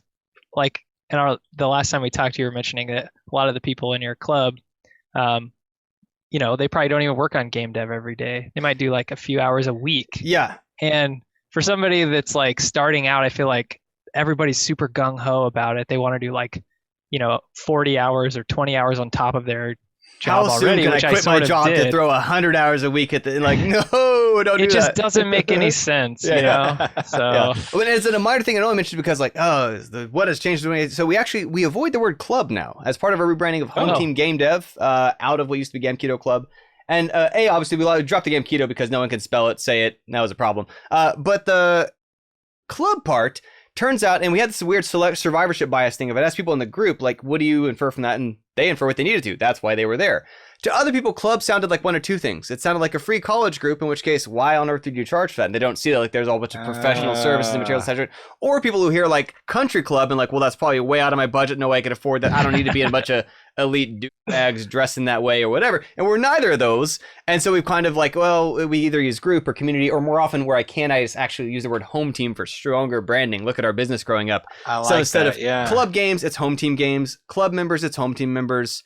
In the club, in home team. And also lets us be our own thing. Part of what we tried to do, as much as I still overuse metaphors of dojos and boats and buildings and whatever else I can latch onto. You don't overuse them. Well, so at the very least, what I've tried to do is lean a little bit less on this is like this, but it's that, and just let it be its own thing. It's got a particular set of services and approach and structure and things, and it's very much increasingly home team is home team. And what we do is pretty hard to map to. It's not one of these other things with like a prime next to it. Home team is its own thing, and that gives it a chance to kind of form with more of its own identity. But more part of them know, like, we still have, we had a pitch today from one of our like 5X project leads who still reflexively calls it a club, and occasionally gonna be like, please stop doing that. The new people, it rubs off on them, and they keep doing it. And everyone knows, and we kind of like Michael, it's like we used to misspell Gamketo, and that's just part of the battle. We're gonna always have to battle. I just thought of this too, but I do like that it's a global community. And it is home team. Yeah. So you're all part of the same team. It brings you all together. And you're making games as a team from home. Yeah. Yeah. Whoa. And home team's got like this weird sports metaphor, kind of like Gamketo had this weird like karate metaphor. It's a whole... It took a long time to get there, but we're happier with the name. I like it. Dang. Yeah. Operates on so many levels. Our home team logo is a rotated G from the Gamketo with a split G off of it. What? Yeah. I didn't notice that. I'm gonna have to look at it. If I hold up this logo and you look at Home Team Game Dev, you'll see that it is just tilted to become the roof of a house. Oh. And then I split the base. I like it. Well, yeah, it's part of that also happened because our Gamketo logo, which we've been using like in commerce since 2015 or whatever, I got an email from somebody who was just like, hey, as a heads up, there's an esports team with a strikingly similar logo. And I looked it up, and they had pivoted to some logo that looked an awful lot like my Gamketo one. And even though I had it in prior use, etc., I don't know. I don't ever want to be those people who's chasing the people down like, you should change what you're doing. It just seems like if I had investors, that's probably what you'd have to do. I don't want to do that. I instead took it as a chance to like, you know what? I've not loved the word Gamketo Club for a while anyway. It's been an uphill battle getting people to say and spell that. So let's do something better. And it was a chance for us to try to grow past that moment instead of have some sort of needless conflict with somebody who had nothing to do with us, but coincidentally has a logo that looks basically exactly like ours, but red. Oh, wow. Yeah. Huh. That's funny. Very coincidental, I'm sure. Yes, indeed. Well, and again, it's literally, so I mean, part of why it's called Gamketo is the Aikido connection of very much, it is much more, a little bit, defensive, kind of go with the flow. How do we land safely from this rather than needlessly push into the force kind of stuff. I like that. Live in your philosophy. That's really cool. So I have a much more lighter question for you. Sure. So I imagine over COVID time, you've played games like the rest of us. What are some games that you've played in the last year or so that you've really enjoyed? Yeah, so a few, most have been in VR. I have been getting pretty heavy into that, both in Quest and in Steam, fortunately. So I didn't have hardware that could run VR Steam games, but a friend wound up in a weird situation where she had like an extra gaming laptop, as absurd as that sounds, and was like, you won't waste it. And I'm like, you are correct. That was nice. That was good. And so I've been able to do some VR stuff. But I also, even outside of VR, that same hardware is actually able to do this too. Call of the Wilds, the Hunter game. Yeah. I'm vegan now for my 18th year, and playing the hunting game may not sound obvious, but part of what I've come to appreciate is they have an incredibly good nature simulation of like their trees and their plants and their bushes and their sunlight and their shadows and their streams, and it all just looks really good. Walk around taking photos in it. Occasionally I shoot an animal because the mission says I have to, but like it's just a nice setting, and I've kind of come to have this bizarre appreciation for the way that at the commercial scale, what funds environment art like that is basically you got to staple gun violence to it. And like the same thing's also true for like, again, like even shooting animals. I don't shoot people either, but I do that in video games. Playing, so like Hitman in VR recently with Hitman 3, and that was for PS4 VR. Like it's really, really cool, rich settings with crowds, interesting environments, and remakes of different architecture around the world and stuff. And that work couldn't have been paid for and funded if not like also strangling dudes. And I've grown up playing violent games since I was a child. I'm not opposed to any of this. It's just like kind of coming to slowly terms with the bonkersness that is the inherent nature of this medium. And obviously there's exceptions to these and things exist that aren't quite like this, but certainly at that scale of operation, that's a lot of going on. So The Forest, also VR, which is super horrifying stuff. I played it on peaceful mode all the way through. I've never fought a single thing in it that wasn't like the alligator. Spoiler, halfway through there's like some animals that can hurt you. But like in peaceful mode, but part of what's bonkers about this, so it's this horror game for me, doesn't know the context. I mostly like because it's so Call of the Wild, the Hunter Call of the Wild, you can't do in VR. It's flat screen only, which is beautiful and uses maximum graphics power to do that very well. Forest doesn't look quite as good, but it's VR, and that was nice. Like, whoa, but they got like trees that sway in the wind and stuff, so I want that. Feel like I'm walking around in the woods, role play Henry David Thoreau, and like make my little log cabin by the stream and pick some berries and stuff. And because the game is fundamentally a horror game, even though I'm not playing it as one, in like the caves underground, there's some incredibly messed up stuff. Just super messed up things that are very much like, because I'm playing in peaceful mode, it's like maybe a long time ago some stuff went down, but that's not recent. And I would be like just Googling like how to pick better berries to eat that don't make you sick.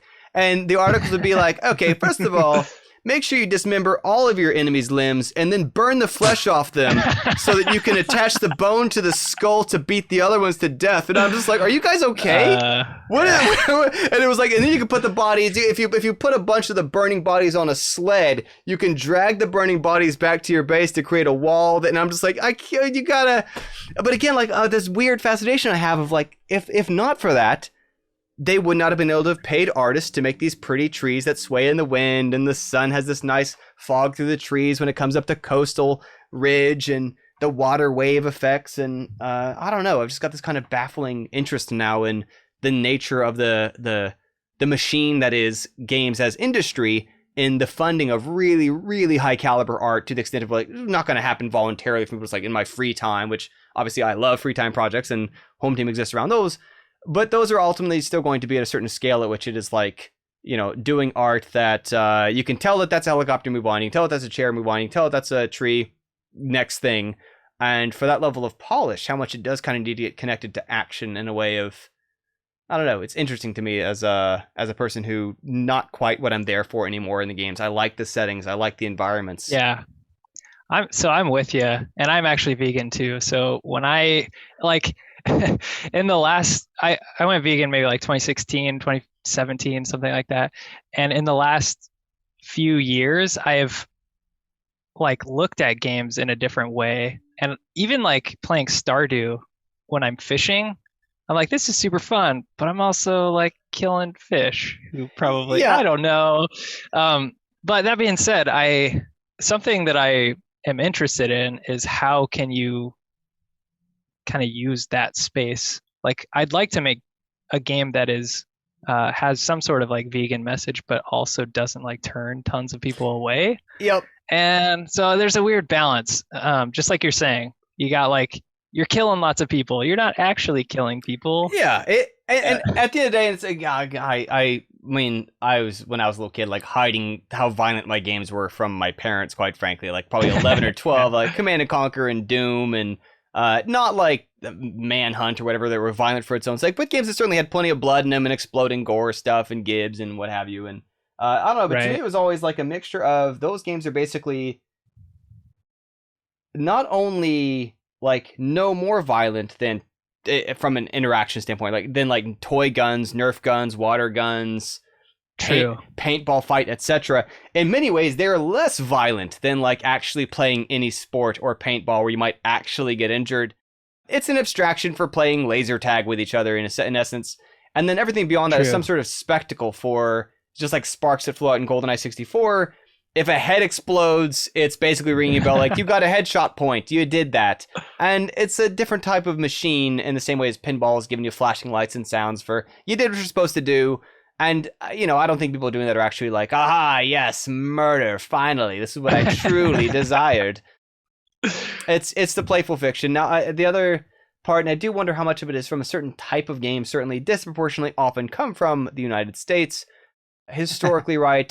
So Tetris and Bejeweled, which pre-Bejeweled, Balls, or Shiriki in Russian was the name of that match 3. Both of those came from Russia. There's like very fundamental patterns to puzzle games, kind of Soviet, slightly post-Soviet era for Shiriki. And then, of course, Japan with its like stories, RPGs, and like the spirit energies and the magic and the spells and legends or whatever. Weirdly, too, even occasionally incorporating like Arthurian European legend history for whatever reason. Maybe it fit in the frameworks that they were designing their other games in or something. Zelda's kind of, frankly, that's not a Japanese sword he's got. But then, like, also in the States, it was very much always kind of like shooty, murder things, action, run over people in cars games. Right. And like, I don't know, it was kind of like baffling how when Laura and I went to the UK, thankfully before the whole pandemic thing kind of, turned into what it was. But like back in, I think mid 2019 or something, and we turned on the TV and at first it's like, oh, this is cute. We started changing channels. Like, but they're not like drawing guns on each other all the time. Like, where's the tension? Where's the excitement? Right? Where's the chance that anybody's just constantly just carrying something that might end someone else's life from a range instantly? It's just such a baffling thing that our culture has so deeply ingrained in us that is so hard to separate out that I can only imagine. And I know plenty of people elsewhere, I guess I'm too embarrassed to talk about it, how cartoonish that must look from everywhere else in the world. Of what is wrong with people? Yeah, it's like it's not even real. I talk about this all the time, but I talk about this all the time, but if you think about American culture, it's like we're not that many generations removed from like the Wild West, and I feel like so many people like carry that sort of fantasy with them. True. And I'm not justifying it in any way, but it's one thing I think a lot, especially like when reading history and stuff. Like one that really solidified that for me was the Indigenous Peoples' History of the United States by Roxanne Barr. It's right here. Roxanne Dunbar Ortiz. Yeah. Super great history from an alternative perspective, but like, man, early 1900s, like maybe even into like 1920s, like you could get money for killing people from the government. Yeah. That like during Civil War, I think I just read today, there were an enormous number of casualties. Like history classes don't talk about it because it's a hard thing to broach with high schoolers, and it's just like culturally not a thing we talk about. Like in California, massive drops of populations and things. And there's also a bit where, so I don't know, even my mom wanted to watch some shows, and so we ordered some shows. Like, what kind of shows my mom would watch? Like Andy Griffith, we got her those years ago. What are some of the shows she got? And Rifleman was this show from like the 60s, black and white. It's like a whole bunch of episodes and several DVDs or something. And it's just every single episode is just this man and his kid and his rifle fixing the city's problems or the town's problems by like, good thing he's pointing the gun at the right person or shoots the right person or scares him out of town.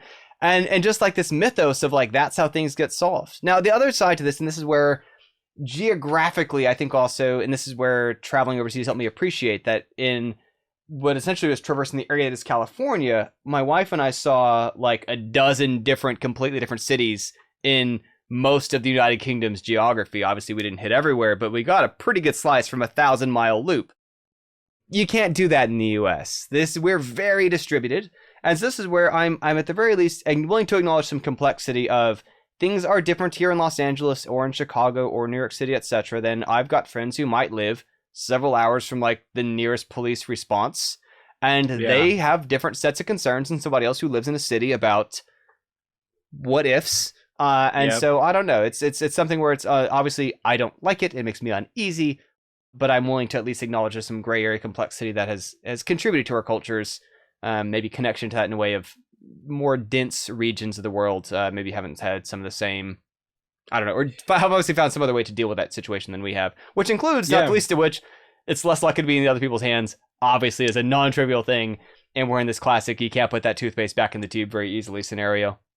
Yep, unfortunately so. It is kind of interesting because I think that the gun thing in games becomes comical. I can't remember which game it was when I first realized how absurd it was. Like maybe it was like one of the Halo games or Mass Effect or something, but you're going along and it's like, by the way, this door is jammed. You're going to have to rewire the electricity to do. So you go, and like the way you did that was by like shooting the electrical panels, which is like, yeah, that's a really easy gamified way of doing it. But like, every single problem in that game was solved by shooting it. Well, and there's, I mean, here's the bit, right? Where, so including over VR, the controllers, they strap a pistol to each hand. That's still the baseline for VR controllers of this new medium to explore. Is you're the Harry Potter guy in that new movie no one wants to watch because it's gross.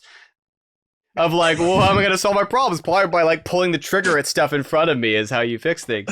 But like, so this came up when we were in my brief time in AAA, making the guns upgradable in Medal of Honor Airborne, which at the time was still like relatively novel. Some other teams were doing it too. But it was basically realized like in an FPS, like your gun is your avatar. That is your character, because we don't show you your character. You're not Lara Croft from behind. You're not Nathan Drake. You're this pistol, you're this rifle, and when you upgrade that, you're upgrading yourself, and that is your means of exerting influence on the world around you, and is even like, I remember as a little kid, part of my first fascination, one of my first games I could probably play before I could handle an NES controller was the Duck Hunt gun, and which like, just the stimulus reaction of I could be over here and do something that affects something over there is like, this opens up a whole realm of possibilities in a way that my arms reach, I had grown bored with by age like 3 or whatever. But this, which I needed both hands to pull the spring trigger on, pretty cool. So I don't know. There's again something weird there. It's our interaction to space at a distance and all the mechanics that makes affordable to us. It's a bit like I think about how music, and we actually like, what can you say in games interactivity? And I think there's the same kind of classic, I can't remember the quote, I think it's been misquoted to a dozen people, so whoever I say is going to be wrong anyway is probably someone less famous, about like, it's like singing about architecture is like trying to, writing about music. It's like, it's not, or dancing about architecture. It's like, this is not the right way to communicate what this thing is. So out of music clearly does several emotions incredibly well, right? We have lots of music about love. We have lots of music about rage. We've got a handful of other kind of topics we could kind of categorize emotional bins into. But really, there's also a whole bunch of range of stuff like music's not really a great fit for communicating about certain other geopolitical issues and biology topics. And like, I can memorize a thing through the lyric, but it's not, obviously the music's not doing that the way it is for getting my heavy metal out of me, getting my love songs, getting my dance music or whatever. And there's certain things out of which games clearly do real-time spatial aiming at stuff, leading targets really well. And once we nailed that with like Seawolf in 1981 or something, we've never looked back on like, that's it. A bit like, I mean, pinball machines, which is my other area of research before outside digital game stuff, is like, they didn't have any flippers until like I want to say 40s. Now I'm getting rusty on this. They were just shake the machines only. And had some bumpers and stuff. Really? The ball would land where it landed. They added some flippers, and then first, like, the machine had 6 flippers on the middle that kind of pointed out where that was Humpty Dumpty. They tried some of the configurations. Once, I think it was 1956, that they stuck 2 flippers at the bottom.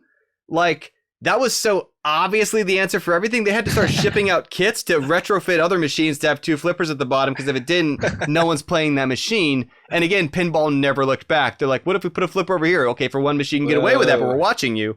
And it's like, what if we put a flipper? You better have 2 of them, because that's what we need. And like, once you just nailed that, and it very much feels like in games, again, it's like, wow, it's so good at shooting stuff. So the history of game modding goes even back to pinball. 1950. I mean, well, so my friends who studied sports specifically would certainly go back to, there's all kinds of modding that happened in the athletic space and the evolution of sports and blah, blah, blahs. But yeah. And digital games. This also, so actually, we talked earlier about like how esports makes a more accessible thing. It's also where out of pinball, those were the first games played with a full impulse button. You pushed a button and then it does the action. And how much this removes from it, and part of why it was done is for a larger market to be sold to. If we take like, okay, swinging a baseball bat or throwing a punch, career professionals at the top of their industry still have to spend constant time practicing to get it right some of the time. Those are hard things to execute correctly. A child pushing the light punch button in Street Fighter does a perfect punch every time. And that was the experience of a pinball flipper. Those are not physical impulse like some of the toys being sold of like, I push and it pushes. It's complete electric circuit giving full impulse. And so it's just a perfect swing every time, which gives you the reliable output. So now your strategy isn't, how do I do this basic dexterity thing right? Instead, it's just pure timing of when I swing the bat. And it's more like playing a digital baseball game where I can't swing the bat wrong. I can swing it too early or too late. I might position myself wrong. But it lets me engage with the problem at a different level of abstraction. If I keep rambling forever, I might start talking about like, anyway, other stuff. But yeah, it's got me thinking, if you're getting into VR and things like that, we had a really great guest on a couple months ago who is studying academically immersive design and really figuring out how VR plays a role in that, and AR plays a role in that. And it's interesting because his study was really looking at combining real life elements with fictional elements and doing all that. It was a really really interesting episode. And his website, if you're ever interested in checking out some of his little projects and stuff, is nickalexander.ca. Just throwing that out there. Nice. Pitching for our listeners. And if it's something that you're ever interested in, I was really blown away that there's just so much to think about academically from that perspective. Oh yeah.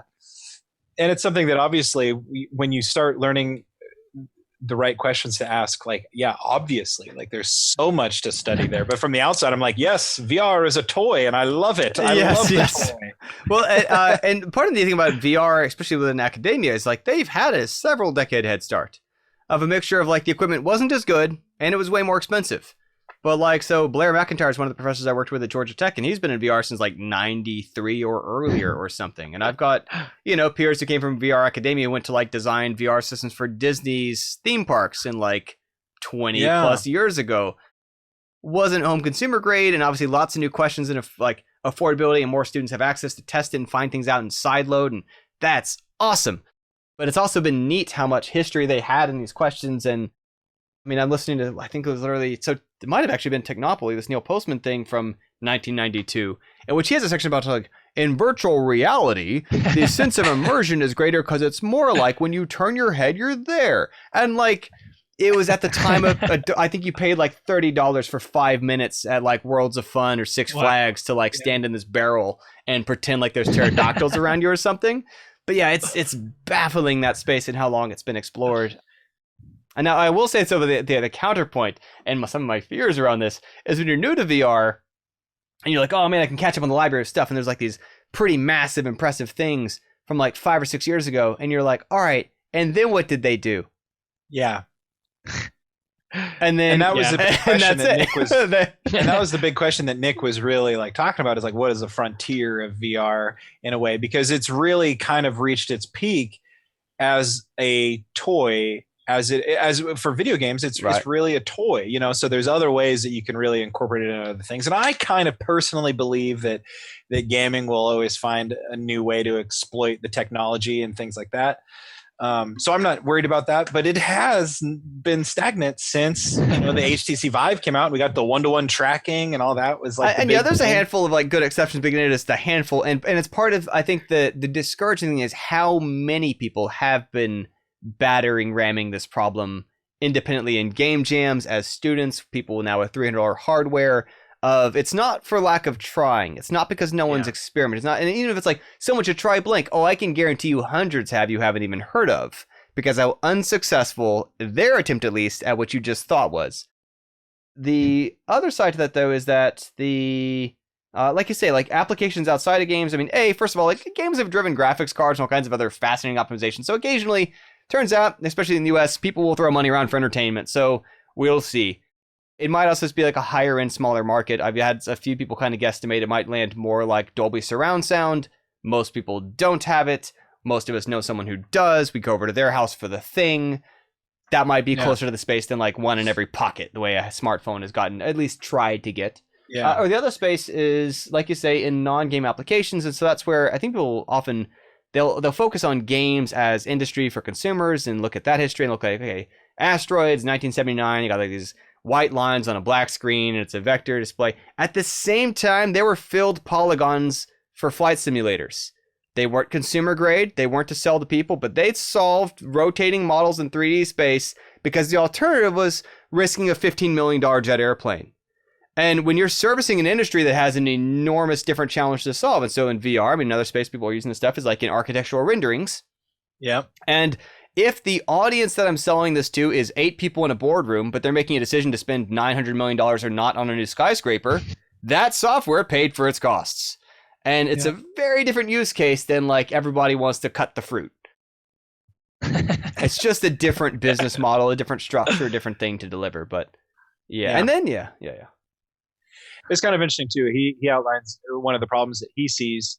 I could be making this up, but I recall something about how that for studying it as it relates to games, there's kind of a people look down their nose at it like it's kind of like trivial. It's kind of like a waste of time in a way too. And there's not a lot of like consolidated effort on researching it academically in the game space for the purposes of like, you know, studying the biology of immersion and things like that. Like really fascinating kind of topics to when you start approaching it from those angles. Yeah, and it is one of the challenges of any given time as a new tech, and I mean iPads had this for a while too, and whatnot. Yeah. Is basically when they're new, a lot of academics who've, and this is not to their discredit, have been around for a while, and they've seen a lot of stuff flare up as like, this is trendy to talk about, this is the new thing, business is trying to push this, a bunch of people had funding for this, VCs throwing around stuff in Silicon Valley, and it's all an illusion, or it's all really no different than what you could have done before in other ways, and we're really not asking any new questions at all, or if they are, they're so narrow and they were not. And so it's, people are very skeptical at first of like, let's see what sticks around. There's sort of that classic thing of the longer something's been around, the longer it's likely to be around. There's like chess has been around for 2,000 years, probably still be around for 2,000 years. This game came out last week. I'll at best put my bet on I'll see it a week from now. I'm totally guilty of that. I've notoriously thought that widescreen was a gimmick and a trend that was like going to go away. and this is also a thing of aging, and this is like for all of us. And part of what happens is at some point you're like, well, I already kind of know a messaging service. I already kind of know whatever. Yeah. I don't need to learn the new thing. The other thing's working out fine for me. And at some point we're wrong about like, that did stick. And so it's a bit like, you know, when I was like, oh man, I'm glad I didn't get involved in Vine because that just went out the window. I was right about that. But then every now and then there's a whole bunch of people who are like caught off guard of like 20 years behind on Twitter of like, maybe I actually kind of should acknowledge like that's where my entire industry is, or like that's where everyone I know is, or but now I kind of feel late to that game. And I don't know, we also talked about, so a friend of mine was doing a thing of like, oh, TikTok is just Vine. And I'm like, that's like when your parents said like, just call your PlayStation and Nintendo because their brains stopped at the first one they learned.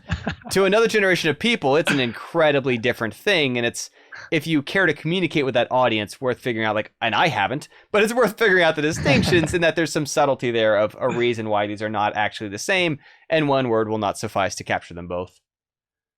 Yeah. I was going to ask if you had a TikTok because I'm sure it'd be entertaining, but I've kind of vaguely joked at it, played with the idea. I think, I don't know. I've had some things go very viral. So like most of my 9.5 million YouTube views are on a handful of my speed demonstration videos. Yeah. The majority of people I have found as clients from that have not been the best clients. And this is not to judge anybody. I've had a few who that's certainly not the exception to, but it's just the things I know how to do to get the most attention don't necessarily get me the highest yield of people who actually are serious about doing this long term, doing it a right way, doing it, etc.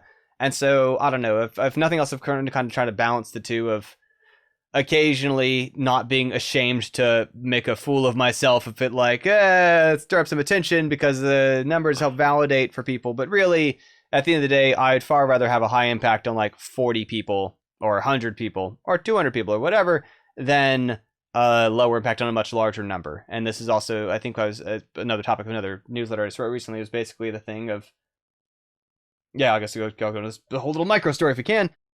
So Pepsi and Coca-Cola long ago had this taste test, and what they would do, Pepsi was just destroying Coca-Cola by having these commercials where it showed unlabeled cups. People would try them each, and Pepsi would win hands down all the time. And people were like, obviously Pepsi's the superior soda. Coca-Cola at the same time tried to pivot into New Coke by making the same foolish error Pepsi did of concentrating too much on winning a taste test, out of which it turns out the trick is most people don't consume things in taste tests. And as soon as you're drinking more than like a tasting cup of something, you get sick of the one that's too sweet. But too sweet is what wins in a taste test.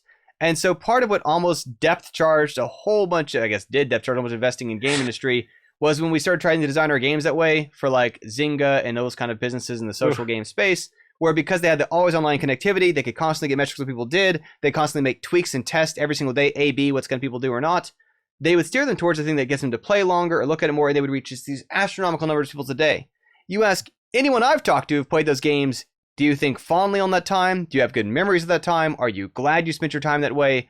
I've received 0 responses, notwithstanding the one who was like, it's a way to feel like I'm in touch with my dad without having to talk to him, which also isn't that encouraging.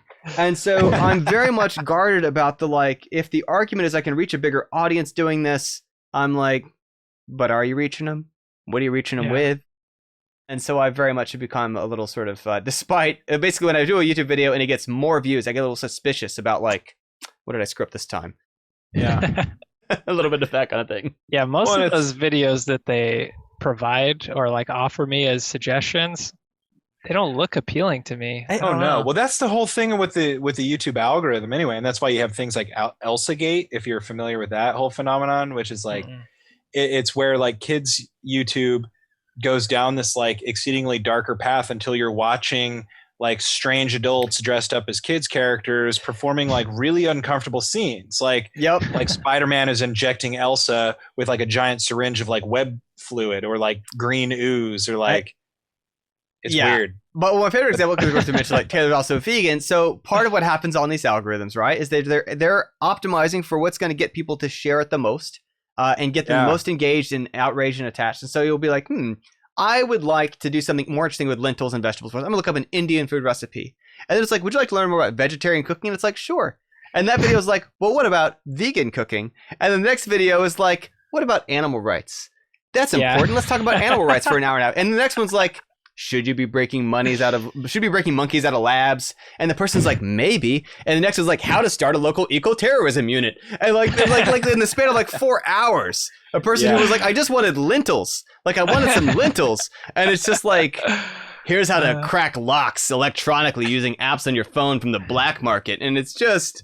Watch out for monkey bites. What was that documentary that came out? The social dilemma or something? And that's the exact same. That's the premise. It's like literally anything, but it's politics start with instead of goes down and it ends up being dark.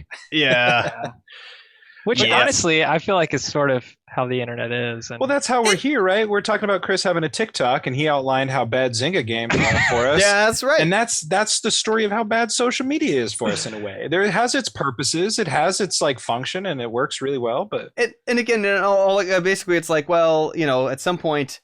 I've also acknowledged there's things where I used to be very anti, like, I don't like business people who do business things, blah. I was one of the, like, I wanted to program, wanted to teach, whatever. At some point, I acknowledge if I'm not willing to see how the sausage is made and make some sausage, somebody else is doing it for me, probably less ethically than I would. And so that is where I do. So my tweets, which you alluded to earlier, can be a little bit of a trash fire sometimes. But I've also, like, reasonably well, I've been on Twitter for a long time, used to be more active on it, etc. Probably I'm still pretty active on it. But I delete my tweets. I delete my tweets often enough I can pretend like that's not the case. But like I'll basically I'll have Twitter for a few days after a fresh restart, get a few viral tweets and be like, burn it to the ground. Just regrets. Just this shouldn't happen. But at the same time, while that is that space, it has like I've met a bunch of my good contractors that way. I've had a lot of good podcast guests I met that way. A lot of people who I wouldn't be in touch with otherwise. I'm still kind of in their lives and back and forth a little bit that way of what's going on with each other. And I don't know. I've tried to exit occasionally, been like, it's not actually been all bad. There's been like, especially during the pandemic, not the time to abandon my only link to a bunch of people who I won't see in person anywhere. Well, that's what I was alluding to before about the fire analogy. It's like it is this great thing, and on it, like I think that's how Taylor and I met you. We got connected with Enjoy Game Dev Conference that way. Like everybody in the game dev atmosphere I've met through Twitter, 100%. And so for that, it's invaluable. It's my window into this world. It's my window into the other creative worlds that I really enjoy. And so you can curate your experience in that way too. The problem arises when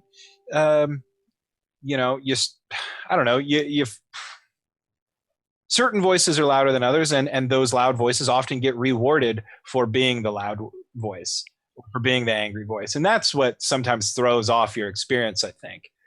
What we're rewarded for is also a thing I try to be cautious about. And again, it's again where I've taken a different lens to do on YouTube whatever gets me the most viewers. And that's where I've seen, and live in Love in Los Angeles, a number of people's lives go very bad directions from being too guided by what seems to get the crowd the rowdiest or the most responsive or engaged or something, and I've decided that is not a path I'm willing to go down. But part of what I'm cautious about, even just posting to Twitter, etc., even if it's kind of like, well, just to have an outlet or thoughts about stuff or, whatever. Is part of what I talk about in self-command as well is that basically you have more thoughts by doing something with your thoughts, right? If you want to have like more music ideas, you make more music. You want to, and it's people think of it backwards. Like, well, I'll have more ideas and I'll make more better games. You start making games, you're going to think more about what to do with games because you're doing it and you have a place to put that thought. You have a shelf that has a slot that only holds game ideas. You're going to keep having ideas that put in that slot.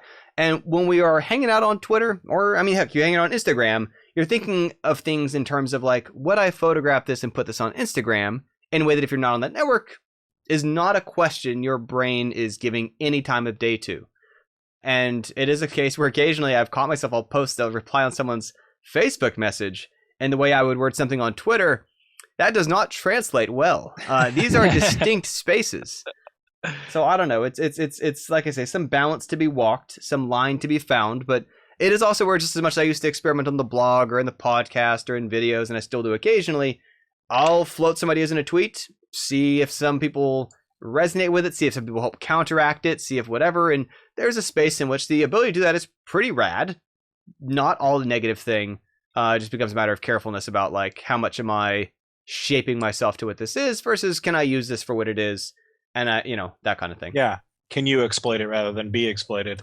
Yeah. I kind of like the idea. I really admire your Twitter use. I mean, because you're always like thinking things.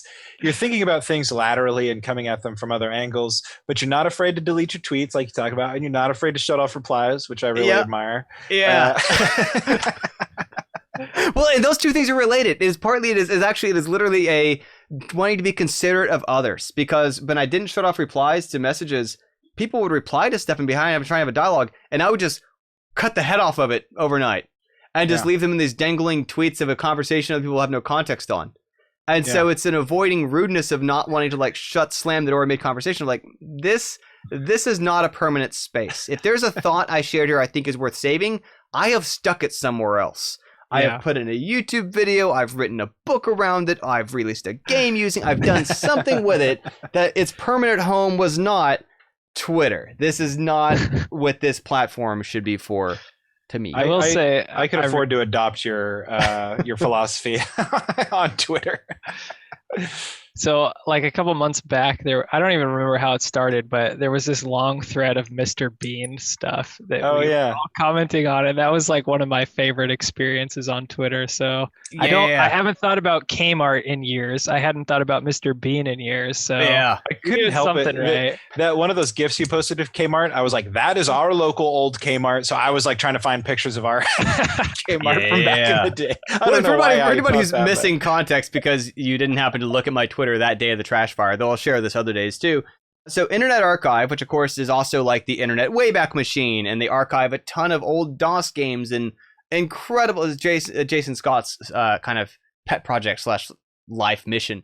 So part of Internet Archive also has is a section called Attention Kmart Shoppers, where a person who basically stole tapes from a Kmart he worked at from like late 1970s to mid 1990s just uploaded all of that audio unedited just per tape to the Internet Archive, and it's at least 42 hours, which I know because I've downloaded all of it, narrowed down my favorite 42 hours, ran a noise filter, and backed up to 3 different locations. So even if someone goes after them because there's a few commercially licensed songs still in that collection buried deep in there someone might care about, even if it disappears, I will gonna have it the rest of my life. I like to work to this music. To me, it's very kind of a calming thing from that era.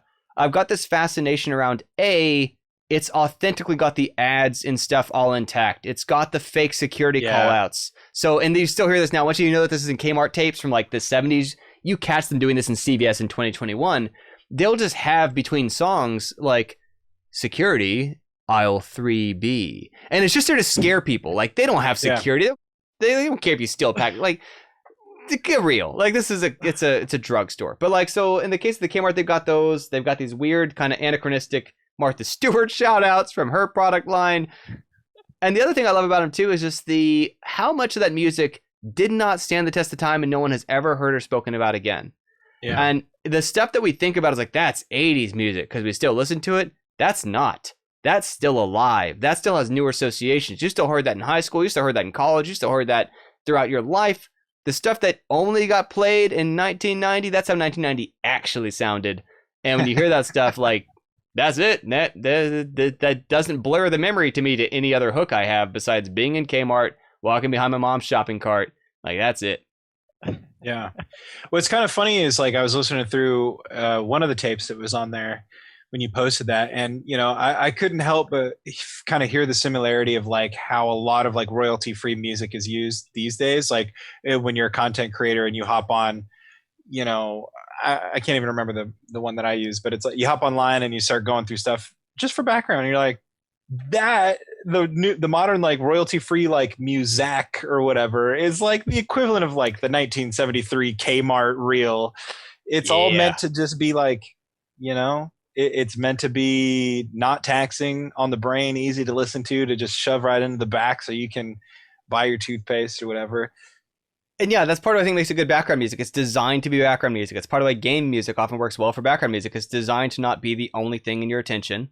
Unlike if you're like a lot of music we listen to, it's really kind of designed for if you go to a concert and it's on a stage and it's got your full focus and there's the lyrics and a lot of complexity, a lot of range, and it's not that like just idle background. It expects you're thinking about other stuff, you're doing other things, you're solving other problems, and so that makes it really nice for background music. Notwithstanding, you get some occasional surprises of one of the things I did was I tweeted there's a certain tape at a certain timestamp that is Rick Astley's Always Never Gonna Give You Up, which is a great way to rickroll people to be like, the highlight to this collection of 42 plus hours of Kmart tapes is definitely this tape at 7.5 minutes in. There's also some fun bits where you'll hear like, and this older generation will know these songs offhand, but lots of songs that modern music samples from, but you'll hear it and it'll completely screw you up because it was like the song that's sampled from it played in Kmart in 1978. And now you're just like, is that Tupac? And it is not Tupac. That was huge for the early like hip hop and electronic scene, was sampling from all of these things. Like, the main like drum and bass drum rhythm that everybody talks about, like that was sampled from like some album like in the 50s or something, And Wild Wild West. And there's a whole lot of this fun stuff that's just, or like what is it? Office Space has this song about screw the job or whatever that like turns into a rap thing that's based on this older song of take this job and shove it. And it's just really kind of a neat charm to hear these kind of prototypes, a bit like, so I think last time we might have referenced Linkin Park. When I got the 20-year collection, it included earlier versions of those songs with lyrics that were not the versions that became massively popular and burned to CDs and played at concerts. And it's just kind of this neat to hear kind of the dinosaur bones of this thing that gained so much cultural weight. Yeah. It's always fun to go through songs that you're intimately familiar and hear kind of how hear the progression from a concept to finished project, finished product rather, because once you release a song like that, once Linkin Park releases Hybrid Theory, or Hybrid Theory as I used to think it was called, love it. It's kind of like it's not theirs anymore, it's ours now, but you can go back through. Maybe. And I'm sorry, you continue your point, and then I'll ramble about my concerns around that. I totally subscribe to death of the author, but we can circle back. But and I'm not saying that like it's not Linkin Park's song. Like it's just that like without an audience, does it have a certain meaning? And it does, obviously. But to hear the progression is a really good reminder of like, oh right, like they put a lot more thought into this than maybe I gave credit to. And right. That's kind of like people who watch the behind the scenes or like stuff, I love watching that, and like watching the commentary, that sort of thing. You get that behind the scenes look at how things were made and just the process a little more. And especially if you really enjoy an artist, getting that take is really cool. And those are also fun to me for the reminder of, how much, even if we think of this as like, we talk about like music can be like a really aggressive and really angry, these are like poetic people who like took choir and like were in band and like studied music notes and think a lot about like writing and different things in cultural history, and like obviously like have to be reasonably intellectual people for what they're doing, at least of a certain type, and that's fascinating to see behind that. If you get these very aggressive personas who are straight up writing poetry as their full-time career, that's neat.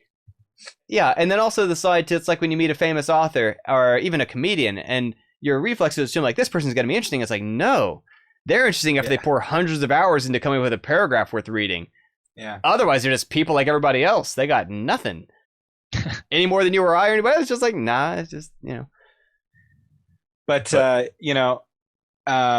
don't know why this springs to my mind, but I wanted to say this for some reason that part of what makes the muzak work of the Kmart stuff and why it works today, versus you're talking about songs you're hearing on the stage, is because like we have this inherent reflex, and it's called or at least the term you could look into is called musicking, and it's sort of like our reflex of like appreciating the source of a sound, and our brains are like hardwired to do that. And so that's part of why we get so much joy going to a concert and watching it, because we are musicking.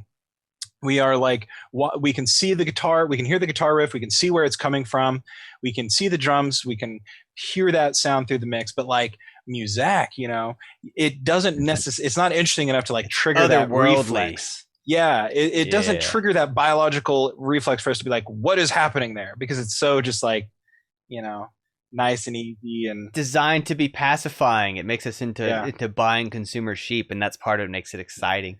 But I was gonna say, so one of the things though about the music stuff, where's it going with this? Well, I was talking about Death of the Author or something earlier. Oh yeah, that it becomes ours somehow. Like, I don't know. I again, and this is where I have a tough time whenever they're like, oh, okay, and respecting this doesn't mean there's an artistry in it. It just means I think there's complexity not being acknowledged. When they were like, there's some documentary some years ago that was about music resampling artists, and it was playing some music that was pretty obviously a bunch of Michael Jackson tracks all woven together. And it was like, who's this music by? Do you think Michael Jackson? Because you're wrong. It's by this other person. And I'm like, okay, again, I can respect they added some layers. But here's the thing. And as someone who works with a ton of hobbyists, a ton of people who do it from home, a ton of people make their own content and have their entire lives, there are infinite human beings on this earth making content faster than you possibly could use it, who would love for you to use their mix sample for free, who would love for you to take their song and weave it into something else and would give you every right to do it, and so on. The difference between their sample and the reason why someone instead chose Michael Jackson's is, again, because thousands and thousands and thousands of jobs sank opportunity costs and expenses and complexities and trade-offs and compromises into building up value around that in a way that did not happen for my friend Sam's like SoundCloud track. And that is a non-trivial distinction when we're like, that character's mine now, no more than the Big Mac is because I ate one when I was 12. Like, that's not suddenly how that works. I can still have my own angle on it, my own appreciation of it. It was a part of my culture growing up. That's all fine. Yeah. But part of what also upsets me is because there's these contests of online art, visibility, etc., where there are folks who, because they are in the field of creating intellectual property, feel the lead at least to feel like they are somehow upholding what feel like moral rules to it. And I realize this is squishy and I'm not going to agree to it. Whether or not it was the law, whether anybody's come after them, they're like, I'm going to try to make my own characters instead of just riffing on somebody else's. I'm going to make my own story instead of just telling somebody else's. And they have an enormous, just absolutely lower chance of succeeding than somebody else who's like, no, I'm going to take Wolverine. I'm going to tell a story where he's in Star Wars. I'm going to take Michael Jackson's music on top of it. And like, yes, it plays all these notes for us because there are reasons why, like, to do that. And the reason why they chose those is because of the advantages that, anyway, again, acknowledging complexity. I played a bunch of mod scene stuff in Doom, and I like free sampled music, and I'm not anti any of that. It's just I think there's a layer of complexity not being fairly acknowledged, and the amount of collaborators and why and how those structures work differently. And again, of the folks who would love to have their samples used free, it's not really like it's just as a sound of the environment. I sampled a bird. There's something different. That's anybody who's kind of interested in like tackling down that as it like relates to music in an interesting way. Adam Neely does a lot of really good videos on YouTube approaching different lawsuits. Like specifically, he did one where the estate of Marvin Gaye is suing, that red-haired kid Ed Sheeran.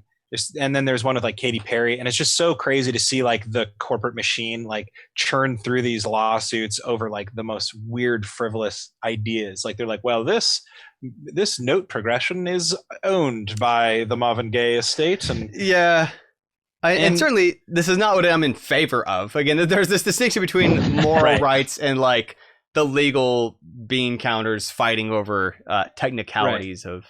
Oh yeah, and I didn't mean to imply that you did. It's just interesting. I totally think though that it's it's like, and I'm happy to be wrong even in the most technical sense, but it's it is interesting when you think like, I mean, the only reason that like Lincoln Park, for example, like actually means anything is because there was people there to like receive it and adopt it and turn their own sort of story a part of it, to make going to these concerts a part of their life and then turn impacting the author of that work. I think it's kind of an interesting like give and take. But I do sort of think that there is a little bit of ownership in the stuff because otherwise I think we would all have a lot more problem with Harry Potter still remaining like in vogue lately, like people have no problem liking the books of Harry Potter because it means so much to them.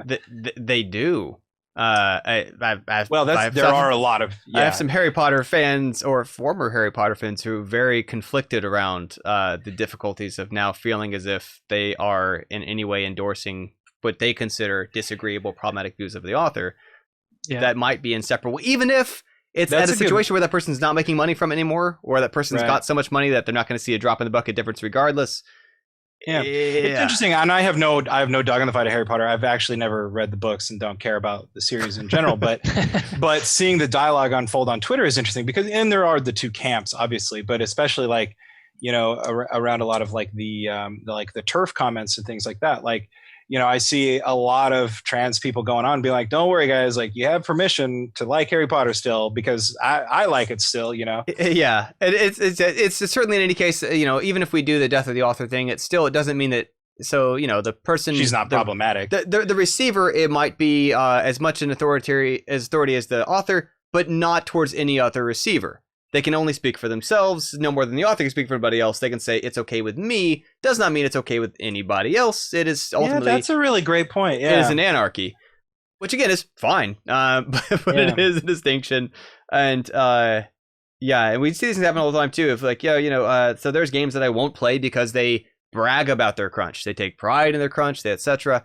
And even when I have conflicts over it, because I know people who worked at the studio at director level and at sort of like entry level tier, neither of whom had any complaint against, like, they knew what they're getting in for. They were never deceived about or bait or switched over what they were signing up to do. They knew that this was something that was going to be a rough few years, but they wanted to be a part of this, and they knew that's what it was going to take. And I don't know, any more than I also don't, like, get mad at someone who tears himself up and gets a mild injury from running a marathon and bleeding a bit and stuff. If they knew that that's what they're signing up to do, I scratch my head a bit over, like, I don't like it. I don't like being forced to anybody. I got problems with that. If someone's forced to that, that's really bad. If they think they're doing something else that's bad, if they're really upfront about this is what we're doing, it gets, in any case, complicated territory if I don't feel like it's my place to tell them what compromise they will and won't, any more than when I was a wrestler, I ate differently and exercised differently than I certainly would now, than I would encourage anybody else to necessarily do. But I was like, but I can survive a few years of this, and that's of interest to me for personal reasons in the bigger arc of my life story, and that's where I have a hard time, I don't know, navigating that. And again, not to say therefore it's good or justifiable or rational, it's just to say my usual. No, you bring up a lot of there's complexity and there. I think sometimes gets lost in the simplification of what are admittedly bad things and worth more being done about and attention being brought to, and making sure that there's not any misunderstanding or confusion about what people are doing, that kind of thing. Or see, that's one of the reasons I really like, and that's why I push talking about this a little bit more, is because you have such a great way of approaching the complexity of this situation and really like tugging at the threads, and you know enough to know that maybe you don't know everything, but there's some things that you can definitely pull on that. I do have to be careful with that, because it is certainly, and again, like even if they're like, oh, even there, I'm sure there's some sort of soundbite someone can get and be like, aha, retweet this snippet. Christopher, he's very and like, I'm super obviously not, I've got a long history of being anti that, etc. But no matter what you do, I mean, this is the nature of the online discourses, is, obviously increasingly what a lot of people do is they only talk about the area of their only specialties, the only message they want to put out there, because they know anything else is a volatile risk of easy to take a soundbite out of context, even if the sentence before or after it disclaims, like, don't misunderstand this because this is definitely not what I'm saying. And they become so guarded that essentially you're talking to a PR person.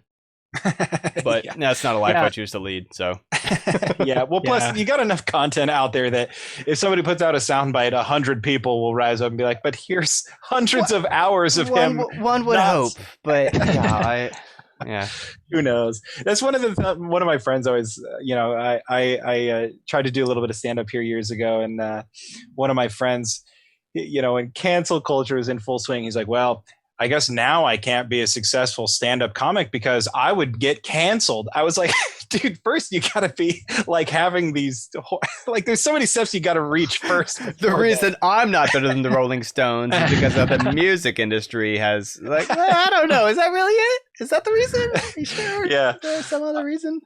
I would always tell them, I was like, well, maybe first you should be successful before you worry about that problem. But yeah. Or just don't say those jokes. You know, there's another option too. It is also complicated, but yeah. Yeah, and we're all learning over time. Like recently, there was an email at work about like things that we commonly say that we don't realize could be detrimental or offensive. And something that I say all the time is like, "Oh, that's crazy." Yeah. You know what I mean? And that's something I have become very guarded against. I have known people in my life, worked with professionals and so on, who have situations, challenges, real issues in their life, etc., that some people misbrand as crazy or insane or some other thing, or don't like the negative connotation any more than we also just try to avoid arbitrarily ableist language around felt paralyzed, referring to something blind in a way that implies that it's a negative, or all kinds of things. They're just like, well, it's also not a hard switch once you're aware to be a little more cautious of your language. There's other ways to phrase these things that accomplish the same purpose without implying something that someone else can't change or was born about or is a very real challenge of life, etc. They are fully functional and kind and constructive and productive human beings in society, apart from without somehow branding that as like.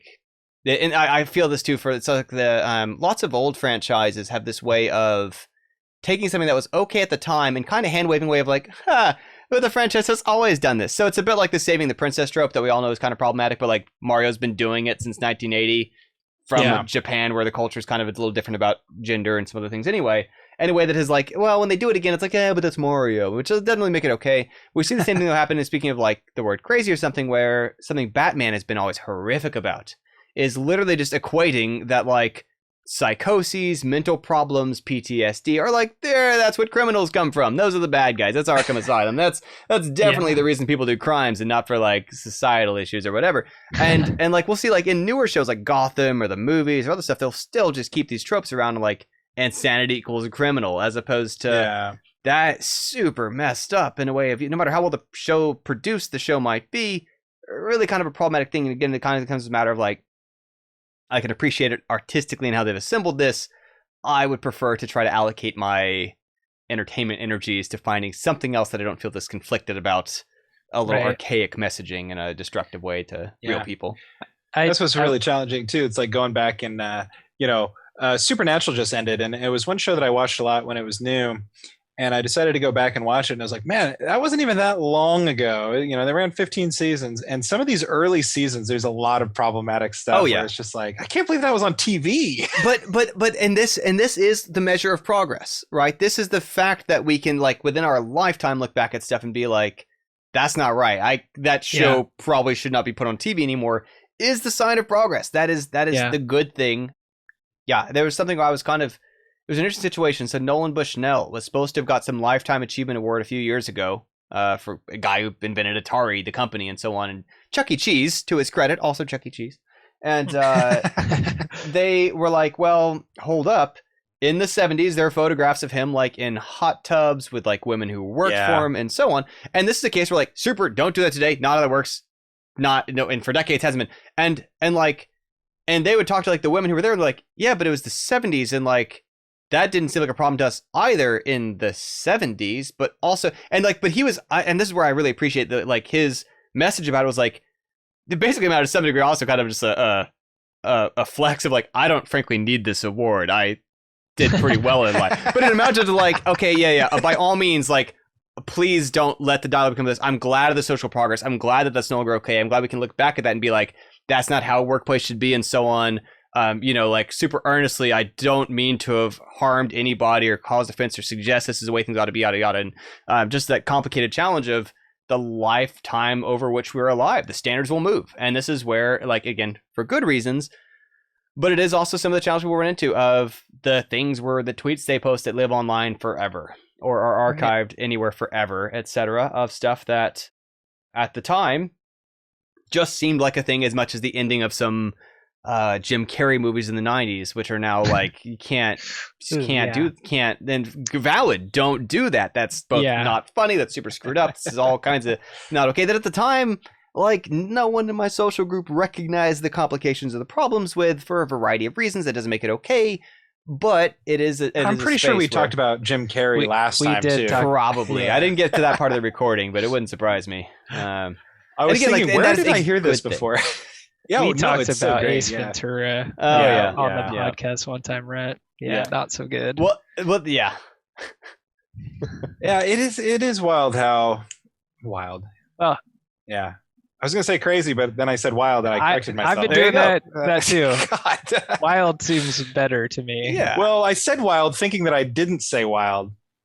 That was confusing. I confused myself so much.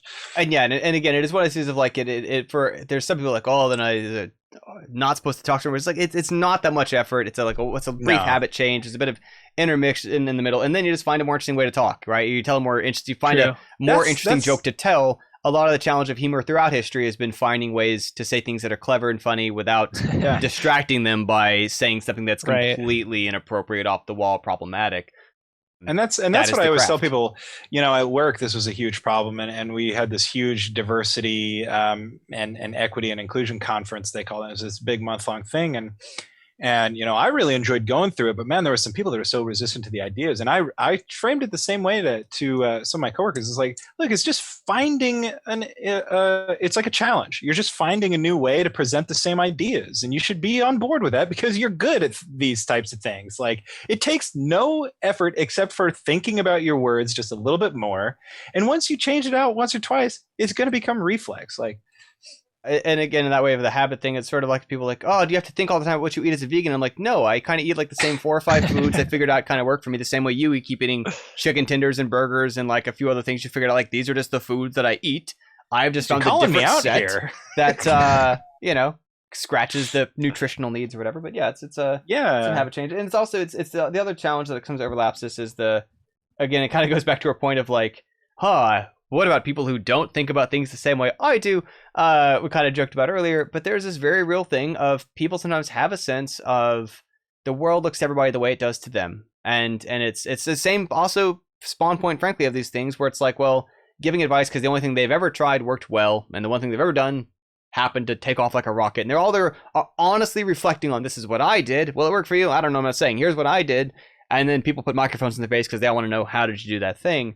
But yeah, there's a certain extent to which having to remind ourselves, like, it is, as much as the kind of death of the author thing, like, not my place to say what is or isn't offensive to somebody else, a compliment to somebody else, etc. It is a trying to listen to learn about, like, okay, I thank you for letting me know. I can adapt around that. No big deal. I really appreciate the heads up because my intent was not to cause others harm or distress or perpetuate things that are no good. Yeah. Yeah. I will say one. Go ahead. Sorry. I will say one thing that kind of brings me hope in that space is a lot of the tech stuff people are talking about, like get your repos and stuff going away from master branch, changing to main or whatever you want to call it. Like, such a small thing that's so cool. Yeah. I'm also a big proponent, and this also comes up in the productivity audiobook stuff, of this sort of foot in the door theory of there's stuff where it might seem like, well, is that the big issue, right? But it's like, is that really the problem? But so the foot in the door thing has to do with, they would do this research back, I want to say decades ago, and they would basically go door to door and be like, okay, we got 2 options. Can I get you to put this little sticker in your window about you support the environment? Or they would just be like, hey, we're going to come by in a week. We're going to ask you about some environment stuff. And then they come back later and they're like, hey, can we put this big ugly sign about supporting the environment in your yard? The people who they asked and got to like put a little sticker in the window are more likely to be like, yeah, that's consistent with the little decisions that I make. I'm the kind of person who doesn't mind showing that that's important to me. And like part of what we do sometimes, we like can convince ourselves to a foot in the door of like, well, this game is not going to be the big game, but the fact I'm making games, I got a foot in that door. I'm the kind of person who does that. I start paying attention to different kind of stuff. And it's these very same kind of things where like, it's like, it may not have been, that is not the private prison system. That is not the literal state of like prison labor in the US. Is not all kinds of drug laws that are improperly, but what it is it gets people to realize like, that's consistent with my way of thinking. I do care about this. This is a conversation worth having. And it's why so even, and I put in a huge wall of divider here if I'm going to talk animal ethics, and it's different than people ethics, and that is not to try to conflate the two. But just by way of analogy alone, when I was at Carnegie as a vegan, there was some sort of presidential board with a student board, whatever thing, discussion about should this campus do cage-free eggs? And like, I'm a vegan. I'm like, obviously, I'd prefer you to do eggs at all. However, I was in favor of that because it got people to think about why are we doing cage-free eggs? And I also fully understand the limits of that term, the effectiveness of it, what it actually isn't. But again, it's a foot in the door of getting people to think about why do we have that conversation? What does this mean to me? What am I, and it's a step closer to having the conversation that in the direction I think it ought to go in. And I oftentimes think it's a challenge where some people will look at something as to, you know, there can be no improvement until everything's fixed all at once. And I'm like, that's not going to get us there. I don't know what to tell you. Yeah. Bunch of baby stuff. It reminds me of some of the stuff around climate change and some of like the top scientists around the world when people ask like, what can we do to help out with climate change? They always say, talk about it, you know, get people thinking about it. And that in itself will get people to, you know, learn more about it, question things. And awareness is like a precursor to change. It's like it's necessary for change, you know, without that awareness, it means nothing. Well, and it's also awareness, again, if we get down to like the details of it, some people will correctly look at some things like the cost of recycling plastic, the inefficiencies of recycling certain materials, and be like, is this paying for itself? Is this actually, are we solving that problem? And if part of what it's doing, and again, this is not to hand wave away, this is all kinds of things, just say complexity there, it gets people involved in like, I am conscientious of this. I pay attention to this. This is a topic I spend an extra minute a week thinking about when I'm taking out the garbage, that certain things go somewhere else than the others, makes them more likely to pay attention to when a company makes some big gesture about like, we're doing something different, we care, we go out of our way to do things at a scale that is different than consumer grade, but only matters to them because it resonates with something that in their lives affects them and their choices and their actions, even in addition. But yeah, it very much again comes down to this space of acknowledging these are topics to discuss and address and take seriously, and not just be something for someone else to take care of it. Because, you know. Right. Yeah. And the recycling thing made me think about something, but can't remember what that was. About how 9% of all plastics have been recycled and the rest have been either put in a landfill or burned. Honestly, Sorry. I'm thinking about the future archaeologists. You know, thinking about the Earth will be very interesting in cartridges. 1,000 years. It might be interesting, like in the lifetime of children born right now. Like that's true too. Ours too. Like this is increasingly not some sort of hypothetical, like the sun's going to explode in 50 billion years. This is a. People get really, really frustrated with me because I have a tendency of just sort of like, you know, I don't have the word for it. I call it, when I was talking to Taylor before, like trauma splash people a little bit, where I just get really blunt and like cynical about something. And, you know, I had a kid in 2020 and right at the beginning of the pandemic, and it was a real challenge. And people were like, how is it? And it was like, great. I'm constantly worried about dying, you know, like, or they're like, well, isn't raising a kid great? I'm like, no, now I have to consider like the future water wars that will be fought when we face drinkable water. Yeah, well, it's so dark and weird, but so I don't know if y'all are familiar. And so this is also get my usual disclaimers on everything as a pilot disclaimers. Steven Pinker, who I'm not therefore saying I agree with everything you guys ever said or written, but had a pretty, I think, compelling thesis to Better Angels of Our Nature. It's like a 40-hour audiobook or something, or a sizable read, but basically lays out the case for, as awful as things are now, and this is not to take away anything of the awfulness of things are pretty awful, they've been so much more awful for all of human history. And that any exception to that, like we kind of alluded to earlier, of like 100 years ago, there's stuff to tell us about how awful stuff was. Oh, it's been all real bad for all the time, everywhere. And part of the interesting thing about that to me is, like, again, it is because our standard has risen so quickly, which is a good thing. But it is the same sort of effect of, like, if we watch some TV show with time travel, and it's like, oh man, if we went back to medieval ages, I'd be like royalty. No, you wouldn't. I was like 20 people on Earth lived like that. Everybody else is like eating dirt. Like that was the existence of everybody.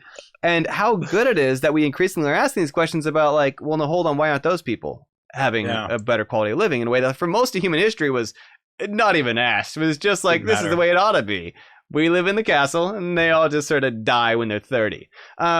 like it's it's a good thing, but it is this perspective thing of any given time in history. People looked around at frankly really tough times during World War II, during their country's civil wars, during all kinds of stuff, and been like, got to keep making people. Like that's gonna be a thing, and they're as likely to help us solve the problem as be a part of it. Like that's gonna be a thing. And that's exactly, and that's exactly how I frame it most of the time. People like when things were getting really bad, we had the forest fires nearby that were like really coming down, and the smoke was so thick you couldn't even like look out the window without getting choking.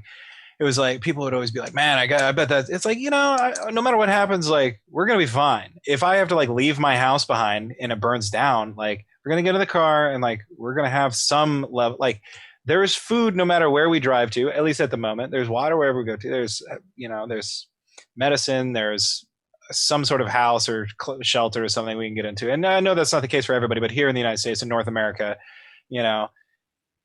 it's people have uprooted their entire lives to find some semblance of just survival or safety and all that sort of stuff. And just because I've lived in the same 10-mile radius my whole entire life doesn't mean that if I couldn't, or that if I had to do it, I couldn't, Right.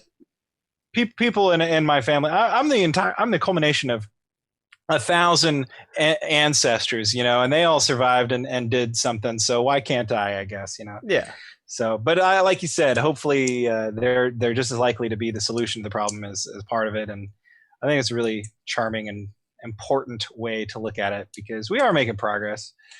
It's scary times, but everywhere you look, people had scary times. It's talking to my dad, and my dad was born in 1950. And he's like, yeah, like, wow, civil rights. Yeah, I wonder what that's like. Yeah, I lived through that too when I was a young man, and it's cyclical, and there's all these types of things, but everybody always thinks it's the worst when they're around. And yeah. Speaking of things that were not that long ago in U.S. history, again, this is like this like super, and I'm glad we have this conversation. Like MLK would probably still be alive at like a natural age if things didn't happen the way they did. Yeah. That like quite literally when we watch footage of or photographs of like people being denied going to high school, whatever, like, and I don't mean me specifically so much as like as Americans worth reflecting on, like some of our grandparents are the ones yelling at their grandparents to like not go in there kind of stuff. Like this was not that long ago. And so that is, if anything, again, trying to kind of semi counter blessings of obviously doesn't mean the work's done, but the progress has been made, that we are going in a better direction, etc. Trying to look at the delta and keep that accelerating and going in better ways and so on. Yeah. So how does this relate to game dev? Sure. So again, I think it's partly when people work together on things creatively, it helps them learn to appreciate each other and potential differences in cultural backgrounds, differences in where they invest their energies, differences in it helps them have to come to some compromises and talk their way through their differences and how things ought to be, and that we can take those same kind of long-term planning techniques and strategies and recognition of we each need different tools and objectives to this problem space and solve other problems outside of games. I think one of the more useful skills we practice, people even talked about remote teams, talked about obviously art, code, writing, whatever, is also just our long-term planning, that we kind of consist of, there's a thing I want to accomplish. It can't be done in a day. It's going to take me like 5 months. How can I space that out and fit that in around the rest of my life in which I'm still keeping a roof over my head, I'm still maintaining my social and family obligations, and still moving this thing forward towards, by some predetermined date, a thing that didn't exist or hadn't been done now exists or is done? That's a useful skill in general to make something that adds up to something bigger than feeling limited by what can be done in one sitting. So that's my tie in there to game dev stuff. It's like you'd done that before. I think a lot about this stuff. It's kind of interesting. One of the questions that we asked earlier came from one of our friends, Felix. He is really passionate about this idea and the way in which we can gamify our way out of a lot of the world's problems. And I can't remember the exact platform that he was talking about, but this one company has looked at like land surveying or something and kind of gamified it by taking like drone pictures and allowing people to like fly this drone in this like game environment and identify real life pictures in this game to help like identify, like, I don't know, I can't remember if it was like soil quality or like it was tracking different like animals in different environments to help them like determine the number of them left and things like that. Famously, there's a commercial example of this, or in the research space, for like solving genes, including, I think, baked into Borderlands 3. They've got like a mini game of you're solving a puzzle that helps find like matching somehow chromosomal patterns, something, or helping to like decrypt some sort of disease properties or find symmetries or something. Wow. And yeah, it's a really compelling, interesting space. So one of my books under my monitor is Ben Sawyer's Ultimate Game Developer Source Book from '96. He's a serious games guy, and he helps our like GDCs have a serious games section of talks and stuff. And one year he and I were out in DC talking with DC scientists in some smancy federal building or whatever about how to gamify some of these problems. And they're like, oh, so let's talk about examples of what problems we might look at. One of them is we have a ton of data to try to make sense out of what to do about this. But there's a thing where if you have, and a micro note might gross somebody out, if you have a catheter, there's a decent chance, like 50%, of, like a slime mold might climb up that catheter and go into you through it. And that like 50% of people at some time in their life will like need something like that. And so this is a high value problem for us to find a way to solve. And I'm like, actually, having just told me that, I now want to stay awake every night the rest of my life in a cold sweat looking at spreadsheets or whatever you need me to do with calculus or something to help, because I don't like that. And I don't know, there's certain things that gamification solves a certain narrow slice of interesting problems in a compelling way, but there's also some things that maybe the issue itself might be what do you need me to do something boring? How can I get in line to do that? There is some stuff that like there's some pretty serious issues facing us, and I kind of worry that one of my is a bit of the stoicism stuff, or some Masonius Rufus or Marcus Aurelius kind of things about like this concern of if we attach something mainly to doing it for the reward of it or to the structure around it or whatever, as opposed to for the thing itself, how easily manipulated that is or misdirected or steered some way else. And so I don't know, I both acknowledge that there is a scale to that, there's an appeal to that, there's a fun around it, there's a certain problem space it's very effective in about folding proteins or something. It seems to be a very good fit for that. Still the same example of like 3 we bring up for a decade later. But for so many other things, it just feels like, I don't know, if we can make someone understand and appreciate the case of, is a problem worth solving, a lot of people are like good people who are like, how can I add value? How can I be constructively a part of this process? Put me out there. If they just had some direction on, here's what to do about it. This is sort of like, what we see in a version of, obviously there's similar complexity and simplification of a very messy narrative around what's going on with the stock market, where to a bunch of people, it's like, it's sort of coming down to feeling as if, well, if I just throw $50 into this stock, I am helping to slay the dragon. Now, again, there's obviously something very complicated, different going on there. There's other hedge funds on the other side of that. There's a whole system, but people are going to lose some money in the process. But it feels like there's some sort of clear indication, if I just do this, I am helping the good guys. And, that is ultimately, once you can find a way to connect that messaging to what someone needs to actually do, a whole bunch of people are willing to line up, I think, to how do we help? Absolutely. Yeah. It's a really interesting point, for sure. And it is interesting because I do feel like there's a lot of like crowd-sourced, things that are pretty effective. Like NASA has figured out a pretty good way to do this for like, their huge photographs. The sheer amount of digital data that they collect, they a lot of times crowdsource a lot of the issues, even if it's just CPU workloads and things like that. That goes a long ways. But it's always interesting to me that they have a pretty good success rate with people combing over photographs and finding things that they miss and helping them do that. So, and that's kind of a boring thing in a way. And granted, you're looking at pictures of exotic locations, so there's some level of fun there. But it would be interesting to see. I don't know. I guess you can't crowd source everything, but there's definitely something there. I think you touched on some really good points with the gamifying things, but you're right that there's like a boring aspect to some problems that you can't be avoided. And there's also certainly some element of the, how to put this? I don't know, again, like, so human brains are very good at certain kind of things machines are very bad at. And that, of course, is again where the space is thrived in like 3 pretty hard cases of, keep saying polynomial folding is one of them. Like I say, moon search is one. Certain things where we still are really, really, really bad at getting a computer to do it. This also includes like identifying pictures and data. And it's things that people will sooner spend a few dollars to have people in lower cost parts of the world workforce just look at them and say things like the XKCD of like, okay, it's very hard to estimate the difficulty of a task for engineering. And if you're asking, can you tell me if a photo was taken in a park? They're like, yeah, we can do a GPS lookup. That data exists in public databases. We can tell you in an instant. And it's like, can you tell me if a photo is of a bird? And it's like, I'm going to need like 100 PhD researchers in 15 years, and the answer may still be like 20% accuracy guess. Yeah, it's super interesting how, they've definitely tapped into all of us to be like, can you please show me what a crosswalk looks like?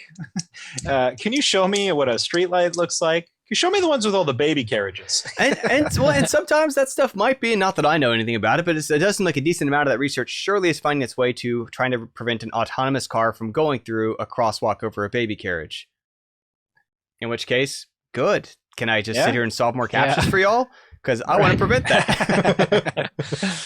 Yeah. Oh, that's funny. There's somebody I used to work with who was just like, no, I will never in my life get in an autonomous car. I'm like, yeah, but like it's going to be safer eventually once they work out all the kinks. I mean, it's safer now, 100%. Yeah, she's like, I would rather be in control of going over a baby carriage than accidentally. There's a distinctly, this comes up several times this week for some random reason, but there's a distinctly, what some people have classified as an American type attitude of basically, don't stop me from screwing this up for myself.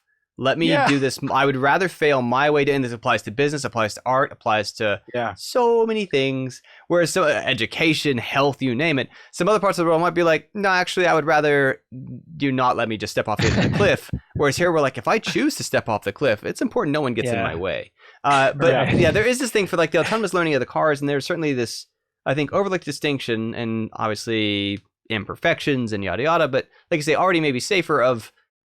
Anytime any of them happen, it is an enormous news event, the accident. It is enormous, takes a toll for the company, in which case their priority financially is like, how do we make sure that never happens again? And it'd be as if anytime a 16-year-old driver had an accident, and they're going to keep having accidents because they're 16, no human being would ever make that exact same mistake again, ever. Because they take that same patch and deploy it to every machine to not fail the same way that last one failed. Yeah. And if it's an avoidable scenario besides something in which nothing could be done, that particular problem might not happen again. And that is very promising in a way of, I mean, when you start dealing with, if you've dealt with any teenagers and them all, any given day, the number of them on the road for the first time, accidents and so on, or other folks who are just distracted because they're overconfident and so on.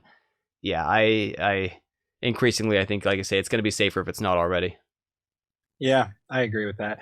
It was funny because they just had this really weird take on it. They're like, well, what it boiled down to them was, A, like you said, they wanted to be able to fail themselves or whatever it might be, but also they were worried about the insurance companies and the bean counters at these companies assigning a value to a person's life. And they come to the trolley problem in a sense with this electric car. And they're like, well, if there's an old lady or a baby and I'm going to hit one, the car is going to choose the old lady as though her life is less valuable. I was like, yeah, but also that's just not going to happen in a car like that. Yeah, it turns out most real situations for trolley problems is the trolley just slows down and doesn't hit either. Yeah. Is actually the real usual automated car is you're not usually actually a train on a track. Yeah. Yeah. I was like, the crazy thing about automation is they're going to be like, oh no, there's a baby and an old person. I can press the brakes faster than you. Yes. Yeah. No, there's no 150 millisecond lapse between perception, intention, dexterity, instructional realization into the instrument. Yeah. I personally can't wait to nap while the car is driving for me, Yeah, I'm done driving. I hate it so much. I've barely driven in the last year. Like I've probably driven like 20 miles. But here's the thing, right? And again, and I say this as someone who barely ever leaves my apartment, has worked online by choice for more than 5 years. It's sort of like when people used to discuss like, which will win? Will it be the HD DVD or the Blu-ray format? And the answer was the broadband cable. Right? Yeah. The answer wasn't either. It turns out a silly question. We're just going to have streaming services and stop buying things cooked onto plastic overseas and boxed and sent to retail distributors to have a minimum wage worker stand guard over. I'm just going to push a button and watch it when I feel like it. And increasingly, a lot of folks may just like not be in an automated car either. We just might drive a whole lot less because I'm totally down for that. Me too. Yeah. The way that Neil deGrasse Tyson always described it as an East Coaster was that the car would become an automated thing that you share as like a public like utility. Like you take it to work and then it goes and picks up other people. And No, that's all I was going to Yeah, say. I was going to say. So Uber and Lyft and some other companies have been pretty upfront about like that's really their aim. Like they are not in the business of getting drivers jobs. Their aim is to become the brand. So whenever that point of technology catches up to us, that's the app you use that just reuses some car. Yeah. When I was in Vegas for CES last time, I took driverless Ubers places, so they're getting there. Yeah. I mean, go ahead. I was just gonna say on the West Coast, I mean, we're not looking at getting like new subways or anything like that anytime soon. So thanks, GM. Yeah, well, so and this sounds like a soundbite. It's going to get me in trouble at some point. But this is again where our infrastructure challenges are different here spatially than in some other parts of the world. And it's a bit like some places like, well, we completely changed our education. Like your country's the size of Delaware, and I don't mean to make that sound bad. I just mean you have a different set of logistical challenges. And occasionally, like for our travel infrastructure, we are so geographically distributed with literally hundreds and hundreds of times the massive land that it's like once those tracks were down, it is harder for us to rip them all up than a country that kind of has like 3 major cities in a triangle and like just replaces those with bullet trains. Awesome. Yes, I want that too. I'm just also like, I don't know, we are very spread out, including in LA where it's not even clear. I don't know. It's a tough nut. Yeah. I live in rural Oregon, so it's like I gotta drive 30 minutes to get to anywhere sometimes. So it's I do too. It's just closer. Not an easy challenge. Yeah, that's true. That's funny. Oh, that kills me. That's so true. Yeah. Chris, I would love to keep talking to you, but we're like bucking up on 3 hours here. Right. I got a few chores I got to wrap up tonight, and if that weren't the case, I would hold you here until midnight for sure. But I really appreciate you chatting with us and going off the rails and getting into the woods of some some philosophical issues and some but most importantly the game dev issues. So yeah, I like that it all kind of relates back to game dev, helps put a fresh perspective for me on it. So it's a really good reminder for our listeners too. Yeah, it's a really good reminder just how like interconnected like everything really is in a way. It's like everything is game dev, it's like when people are like, why do you have to get political with it? It's like, because everything's politics. Well, why is it game dev? Because everything is. I think about it like this, right? And this goes for gameplay of any kind, including so when people are playing pool or basketball or soccer or whatever like that, or heck, spectating football on the television, etc. It really is this object of like shared focus, through which we can socialize in other ways, engage in other ways, develop and grow in other ways, have a context to have a lower key conversation about something else because we're just driving to see the game, but actually it's our chance to like talk about relationship going on or whatever. And part of what games do is they give us this thing where it's less awkward than sitting there staring each other's eyes and being like, let's talk about something really important and meaningful. And it's just like a bunch of it just shut down. But if we're facing the same direction and we're just like, we're shooting hoops and there's just something else going on, we're like, hey, how are you and Karen lately? And it's just so much easier to have a conversation. And oh, that's so true. You can't quite have those conversations.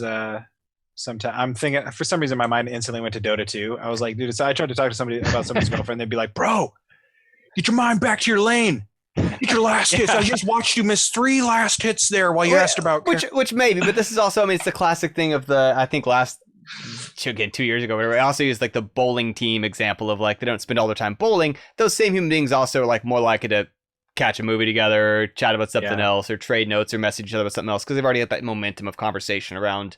I have somebody who I'm messaging this to, how they're going to receive it. You're going to like this, that kind of thing. See, that's like the exact spirit of our podcast and our community. It's like, yes, it's about game dev, but maybe only like 20 or 30% of the time actual game dev.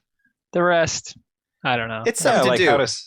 Exactly. Yeah, it's like a shared interest that we all have, but we're here to talk about. We were talking about, I don't know, hiking in state parks and stuff the other day. Talking about, as people are talking about the stock market right now. So there's all sorts of different. But we're here and we know that we have this shared interest, which makes it a lot easier to engage, like you say. So yeah, absolutely. It's that's a fun way to look at games and sports in general. Is like a way to sort of parse down our social interactions to figure out who can we talk to, who can we trust, who's reliable or relatable or friendly, big part of what I've both always loved about co-op games and part of what I like about game development too. So like, and not to just suddenly start keeping you for another hour, is so like when my brother and I be playing Ninja Turtles in the arcade, and there's like a pizza on the street from a crate we kicked open or whatever, then we like look at each of our health, and we're like, does he need it more or do I need it? What's going to help our team better? And it might even be I have less health, but he's better. He's older than me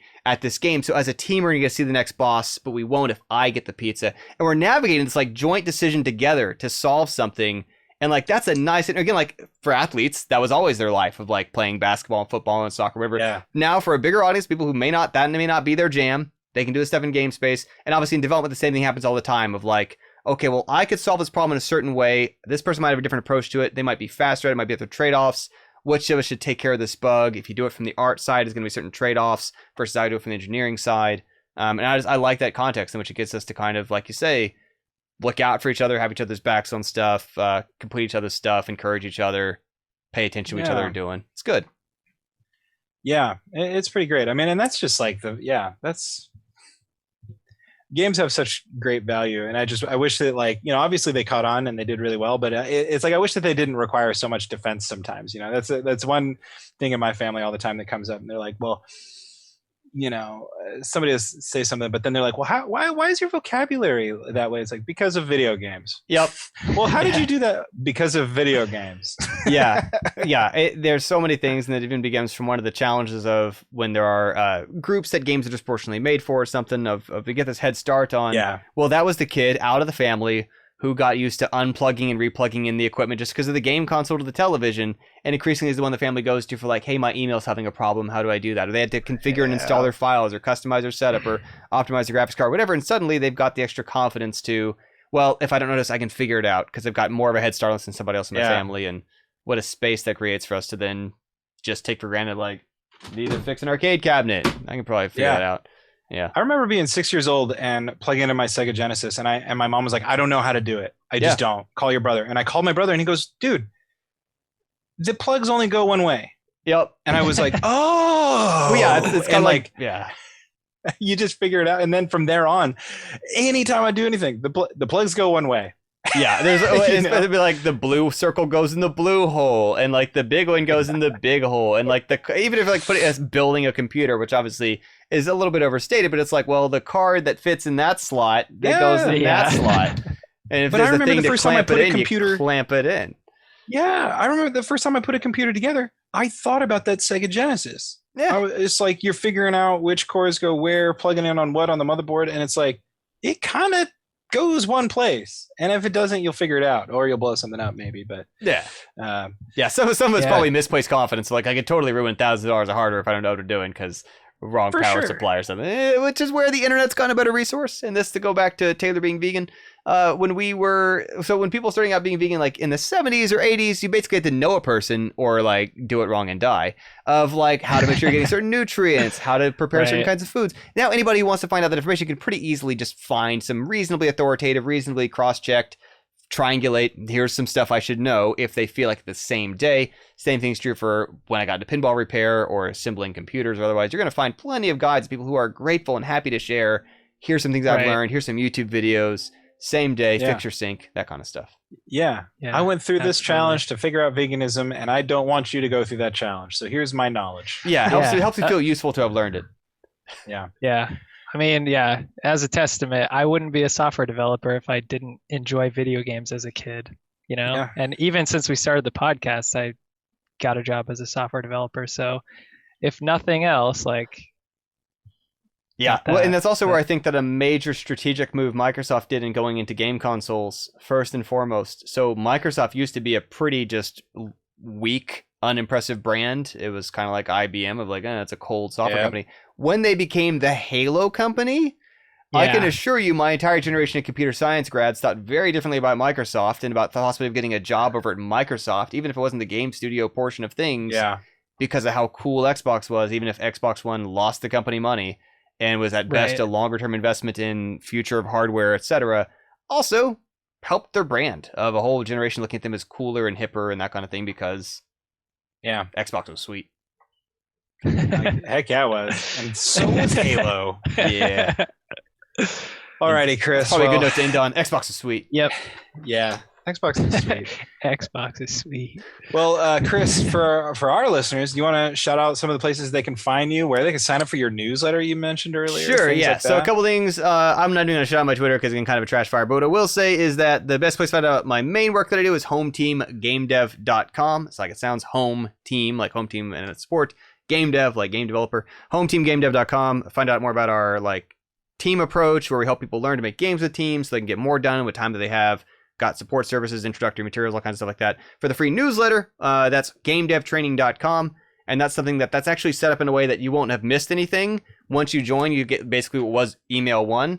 And every week thereafter, you're getting caught up on every single message that went out of there. So now I think probably 20 emails deep in that. So people aren't on the same timeline for that, but it's lessons that come from over 2,500 hours of training people privately, of common patterns, points that come up, stories I bring up, things that help people, sharing more of that for more people. And a lot of where that is interest for me is occasionally, of course, in my PS, I'll mention actually also even give away some resources where it's like, okay, now you've kind of got the setup to understand why this exercise booklet's helpful. I'll even just give it to you if you're on that list, because thanks for reading these. Hopefully it's like the prize in the bottom of the cereal box that keeps them looking in there. But occasionally it's also some sort of shout out to figuring out, is the approach that I teach and train a match for what somebody wants? That's a win-win. If it is, they have a head start when they come join us in Home Team. That yeah, we see eye to eye on some stuff. This seems like a reasonable person who seems knowledgeable about this stuff. And otherwise, they're just learning stuff, and that's that for what GameDevTraining.com's email list is. But anybody can and should go sign up for that.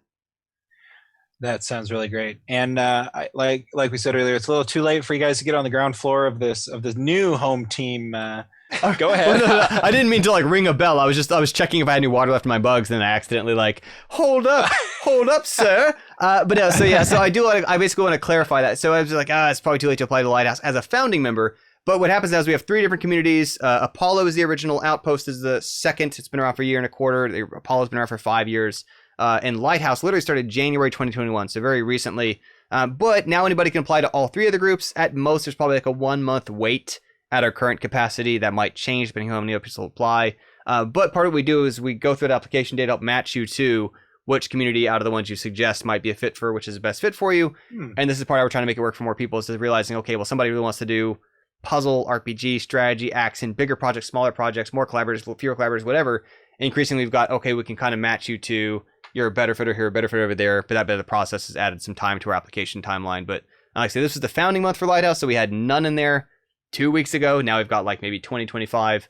But that's going to basically slow down as we start to again kind of play this sorting hat game of, think you're a good fit for Outpost, think you're a good fit for Lighthouse based on what's energy and pace and skill level and other factors going on over there.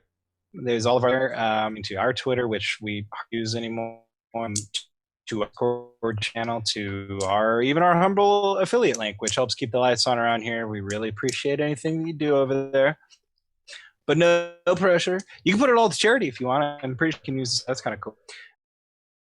But yeah, there you go. GameDevsQuest.com, y'all. Really appreciate you guys coming around. Hey, cue that music. Chris, thank you so much. Yeah, that was awesome. Thanks, Shaw, for hanging out. I think my computer's starting to get crusty from how much storage data I've got piling up on it. It's getting crunchy and slow, and it's getting mad at me. I'm starting to... But yeah, this has been great. But y'all look like a slideshow to me because my computer is struggling. I'll let you go. We really appreciate it. And, hopefully we can do this again sooner than 2 years next time. Sure. No doubt. All right. Have a good one, y'all. Thanks for hanging out. Cheers. Right, thanks, you. Chris. Bye. See ya. Bye.